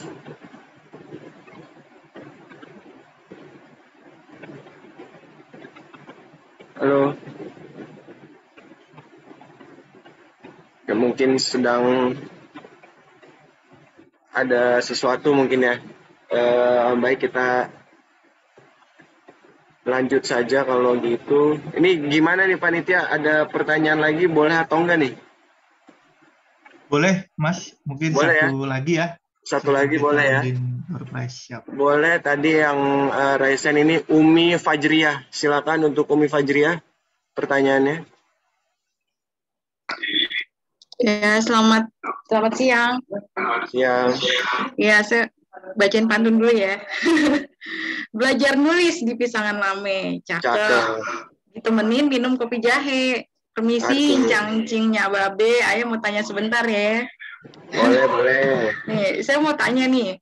Saya kan ada 2 pertanyaan sih. Yang pertama, saya kan background-nya, maksudnya keluarga itu bukan dari asli Betawi ya. Tapi karena dari kecil di Jakarta, jadi tuh kecintaan terhadap budaya Betawi itu melebihi background keluarga saya. Nah, saya tuh kalau bisa bilang, saya lebih paham budaya Betawi daripada budaya asal gitu, kayak misalnya kakek nenek saya yang dari Jawa gitu. Nah, saya bisa bilang nggak kalau saya tuh sebenarnya orang Betawi gitu, karena walaupun bukan darah, tapi saya secara jiwa udah Betawi gitu. Kayak gitu kan banyak tuh kasus kayak gitu. Yang kedua, ini saya punya ponakan. Itu memang ya keluarganya juga bukan dari Betawi asli, tapi memang dari kakek nenek udah lahir di Betawi. Jadi ini anak sama budaya Betawi itu kayak dalam banget ya gitu. Jadi kalau ngeliat mainan ondel-ondel harus beli bajai, terus pantun jago banget, sama setiap hari tuh dia bisa jadi ondel-ondel gitu. Terus jadi saya tuh sama mamahnya tuh sering diskusi gitu, ya udahlah nih anak mungkin memang ada apa sih takdir dia untuk meneruskan budaya Betawi, saya bilang gitu. Nah, yang mau saya tanyain, kebetulan banyak ahli budaya Betawi ya, mohon supportnya, kasih saran kira-kira komunitas apa yang cocok buat anak umur 8 tahun biar kami bawa gitu ke sana gitu, agar ada penerus gitu. Nah, itu yang saya bilang, bukan darah Betawi tapi jiwa raga kami tuh ya udah Betawi gitu. Makasih, selamat juga untuk Bang Saiful. Ini merupakan angin segar bagi kesusastraan Indonesia atas lahirnya Betawi ngontrak. Mudah-mudahan Betawi nggak ngontrak lagi, mudah-mudahan Betawi bukan lagi di situ Babakan ya, kita pindahin di dekat pusat kota, jadi akses tuh jauh banget. Saya tersinggung terus terang atas tidak mudahnya akses ke situ Gintung dan kurang diperhatiin. Itu aja sih, makasih. Assalamualaikum. Situ Babakan. Waalaikumsalam ya. Waalaikumsalam warahmatullahi wabarakatuh. Terima kasih Umi Fajriah. Mungkin ini Babe Saiful bisa ngejawab kali ini kalau masalah anak kecil atau umur 8 tahun ini bagusnya dibawa kemana nih untuk belajar betul tentang budaya Betawi. Ya, tadi Mbak Umi sendiri bilang bahwa di situ Babakan itu ada loh sanggar tiap hari Minggu, itu sanggar anak-anak mau nari, mau lenong, mau silat. Saya pikir lebih bagus karena mungkin Mbak Umi itu dekat dari situ Babakan ya. Ke situ Babakan sebetulnya di 5 wilayah kota sudah ada yang namanya dulu Balai Latihan Kesenian. Itu punya program untuk melestarikan budaya Betawi. Tapi yang lebih fokus adalah di situ Babakan. Atau lebih ada lagi di Taman Binyamin Sueb juga sudah mulai ada pelatihan untuk anak-anak. Gitu. Nah itu Bang Andrinov udah muncul tuh. Oh iya, sorry, tadi ada ini, ada perpindahan lokasi, maaf. Atau, ada pertanyaan apa tadi, Lutfi? Atau satu lagi itu Bang Ari Batubara itu, mungkin nanti Bang iya, jawab. Boleh. Berarti tadi untuk Umi Fajriah sudah terjawab ya, bisa di Setu Babakan atau mungkin dibawa ke 5 daerah tadi ya, di setiap daerahnya ada di masing-masing daerah itu yang mengajarkan tentang kesenian Betawi. Ini pertanyaan terakhir deh ya. Ini ada Pak Ari Batubara. Halo Pak Ari Batubara.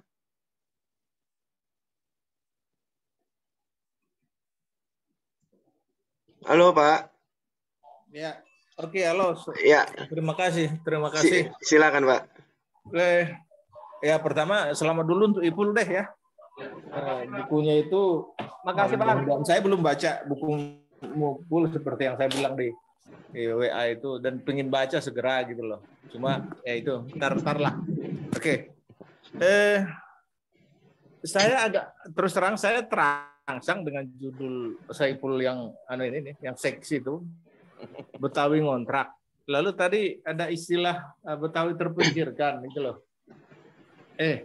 Ini serius karena menurut saya kalau menggunakan kata istilah terpinggirkan dan menggunakan istilah ngontrak, ada sesuatu ya, ada kebijakan yang membuat itu terpinggirkan gitu. Itu satu itu pertanyaannya.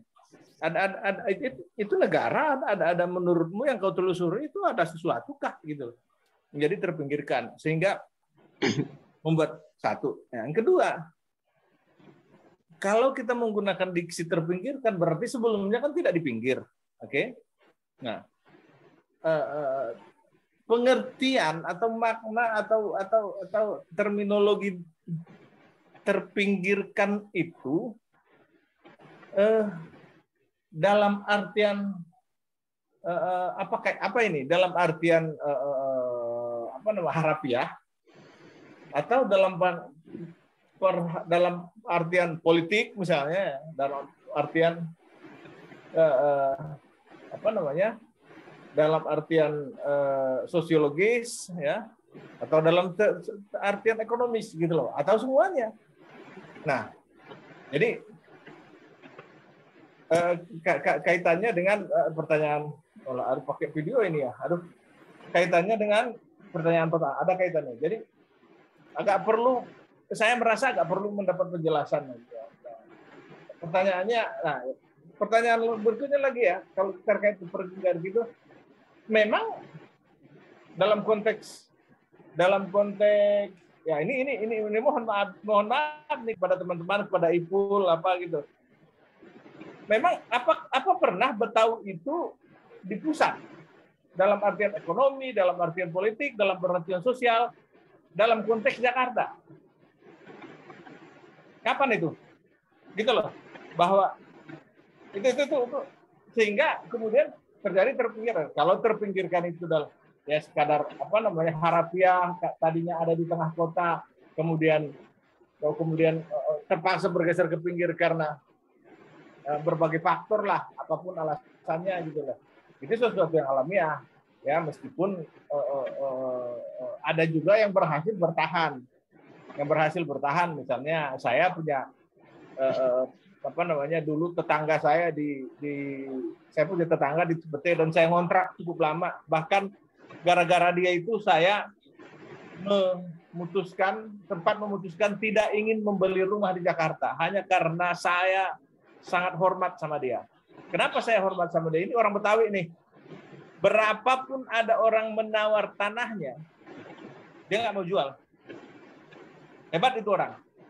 Saya ngontrak di salah satu rumah kontrakannya dan saya mau ngontrak itu dan tidak pernah saya nawar kalau dia naikin. Karena saya apa? Saya ingin mendukung dia, sikap dia itu.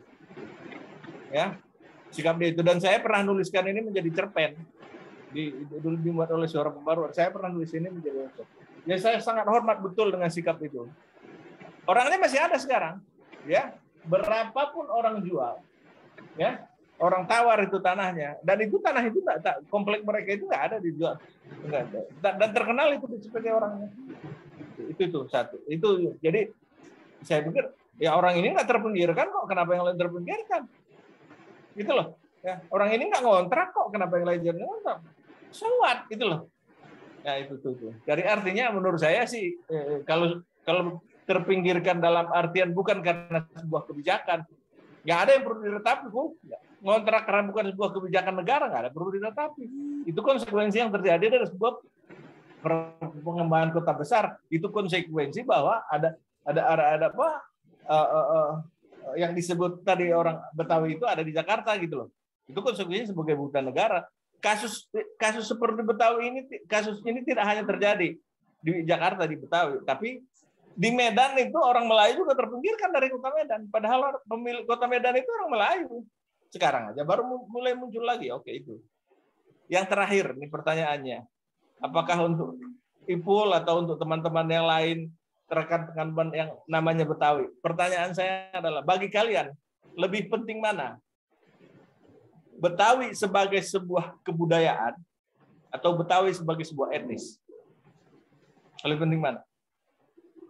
Sebab kalau bagi saya adalah, kalau menurut saya sebagai sebuah etnis sebetulnya Betawi tidak memenuhi syarat menjadi sebuah etnis. Itu saya tidak memenuhi syarat. Ya nggak tahu nih nanti Andri bisa barangkali mengomentari ini. Saya bukan ahli antropologi, tapi kalau dalam pandangan saya sebagai sebuah etnis Betawi nggak memenuhi syarat. Sebagai sebuah kebudayaan is oke. Gitu loh. Ya, saya kira itu aja pertanyaan. Terima kasih. Ya, sekali lagi selamat, Pul. Ya. Ntar bukunya segera gue kirim. Makasih, Bang Ari. Ya. Ya. Terima kasih Pak Ari Batubara. Ya, pertanyaannya tadi mungkin bisa dijawab oleh Pak Andrinov. Jadi lebih penting mana nih Betawi sebagai kebudayaan apa Betawi sebagai etnis? Boleh silakan dijawab, Pak Andrinov. Kalau itu yang lebih kompeten menjawab itu Prof. Yasmin. Kalau saya yang bagian ekonomi politiknya ya. Nah, biar saya jawab yang ini dari perspektif ekonomi politik ya. Jadi gini, marginalisasi itu bisa terjadi karena yang namanya kekuatan struktural di mana individu antara sadar tidak sadar ya, termarginalkan.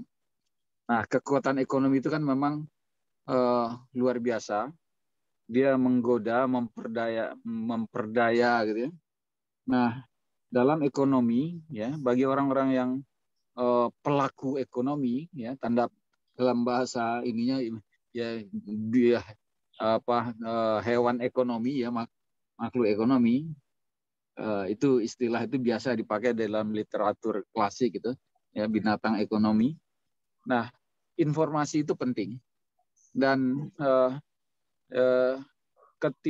ketidaksamaan informasi atau istilahnya asimetrik informasi itu akan merugikan, tentu di satu pihak akan menguntungkan orang yang menguasai informasi dan dan akan merugikan yang tidak menguasai informasi. Nah, transaksi properti tidak hanya di masyarakat Betawi dalam hal transaksi jual beli tanah ya, tapi juga konsumen pembeli rumah ya, pegawai negeri itu yang jadi yang mengkredit rumah pinjam di bank itu berada dalam hubungan yang asimetris itu. Mereka tidak tahu berapa nilai yang sebenarnya dari unit yang akan dia kredit ya. Rumah apakah itu rumah tapak atau unit rumah susun ya.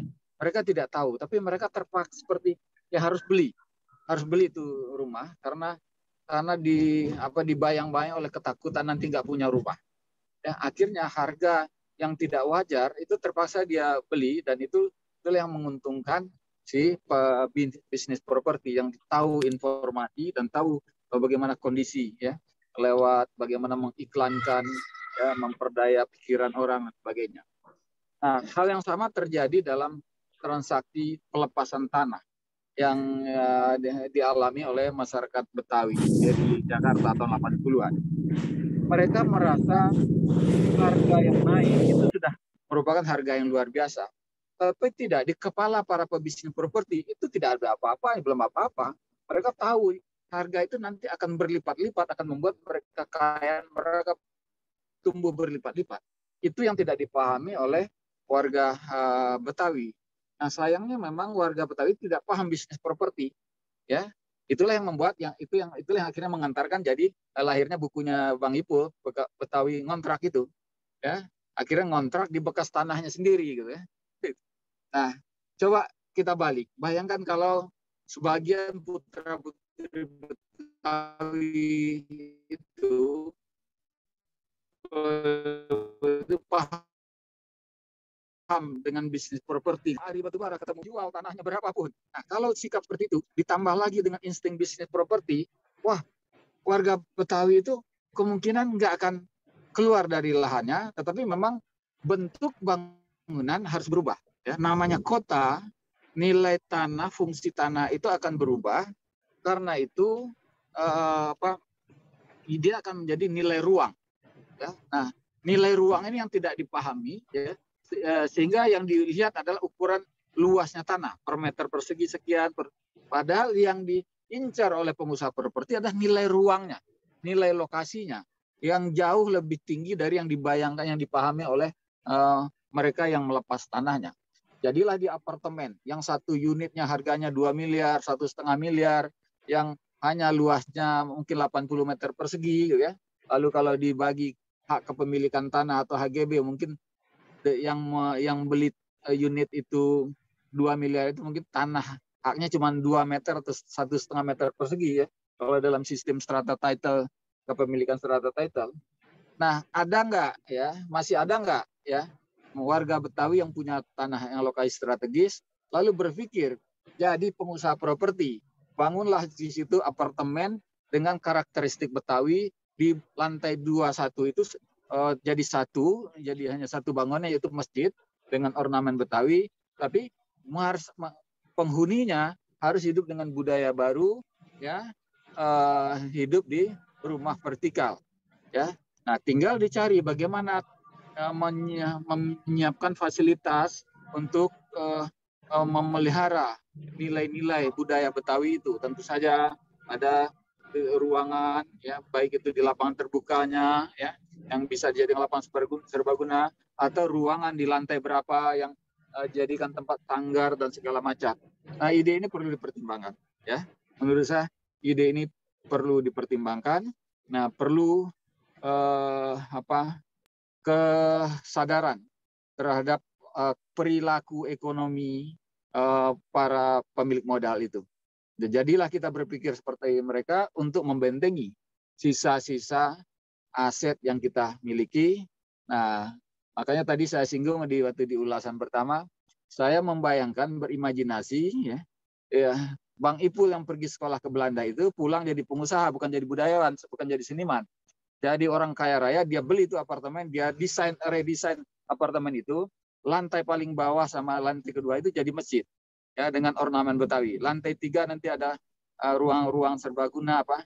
Nah, disitulah, ya, misal masyarakat Betawi itu kembali, tapi memang dengan penyesuaian, sesuai dengan perubahan zaman yang nggak bisa kita hindari begitu. Nah, itu imajinasi saya aja, ya. Nah, tapi ide, siapa tahu ide. Luar biasa itu idenya. Akan saya buat. Begitu, Pak Ibu. Nah, siapa itu nanti di buku yang novel yang kedua itu ke situ perginya. Siap. Ya, kita tunggu nanti novel berikutnya. Nah, begitu, ya, Bang Ipul, Lutfi, ya. Ya. Terima kasih Pak Andrinov. Ini mungkin buat terakhir kali, ya, masih menyangkut pertanyaan terakhir tadi ini, juga mungkin nanti diberikan penutup oleh Om Dindon. Silakan Om Dindon tadi jawab pertanyaannya, mungkin sekalian penutup juga.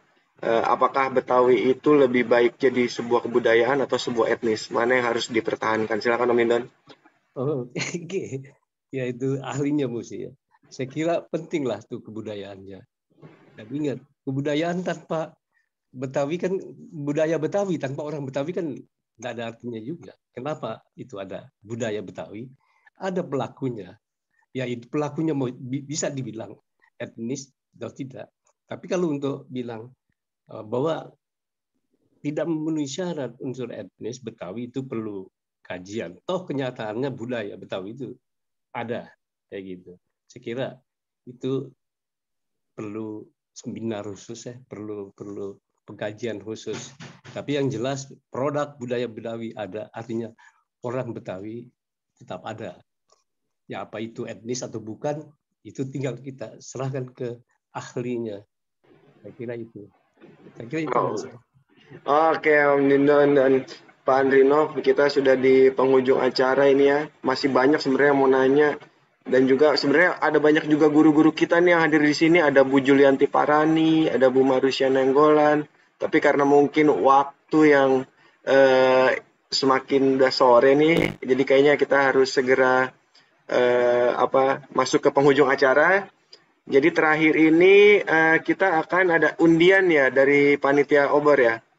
Halo panitia obor. Halo, ya, Ya. Mas. Ini kita mau yang door prize 3 orang yang dipilih berdasarkan diundi atau yang pengumuman dulu? Door prize 3 orang. Pengumuman dulu saja, Mas, yang penanya terbaik tadi. Oke. Jadi kita sudah menentukan nih dari kerjasama dengan tim obor juga untuk pemenang dengan kategori penanya terbaik dan penanya teraktif, peserta teraktif. Yang pertama itu ada Agus Buhori. Selamat Agus Buhori, berhak mendapatkan voucher reksadana persembahan dari Bibit senilai Rp250.000. Selamat untuk Agus Buhori. Lalu kemudian 2 orang peserta mendapatkan gratis baca e-book terbitan obor sepuasnya selama 1 bulan persembahan dari Gramedia Digital, dan yang berhak mendapatkannya adalah Umi Fajriah dan Ari Batubara. Selamat untuk Umi Fajriah dan Ari Batubara. Ini untuk pemenang kirimkan data atau gimana, Mas? Dari Nanti obor kita hubungin, Mas. Oh, nanti dihubungi. Oke, bagi para pemenang nanti tinggal tunggu panitia dari obor akan hubungi untuk minta data-datanya gitu ya, Mas ya? Yap. Oke, kita terakhir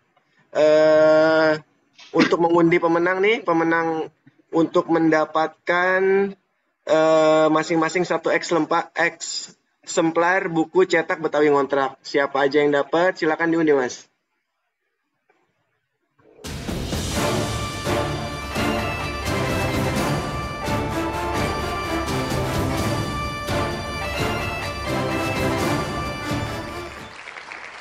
Iya, selamat untuk Yanti Sariasi untuk mendapatkan 1 buah eksemplar buku Betawi Ngontrak. Nanti segera dikirimkan gitu ya, Mas ya? Betul, Mas. Nanti kita hubungin dari daftar hadir yang tadi. Oke, itu pemenang pertama. Kemudian pemenang kedua silakan diundi, Mas.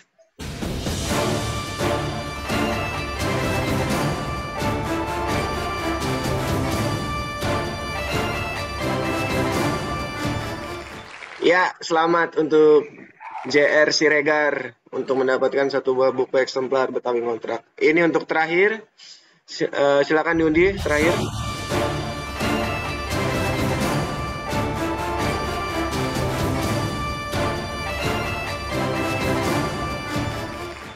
Ya, selamat untuk Nathaniel SPD MPD, berhak mendapatkan 1 eksemplar buku Betawi Ngontrak.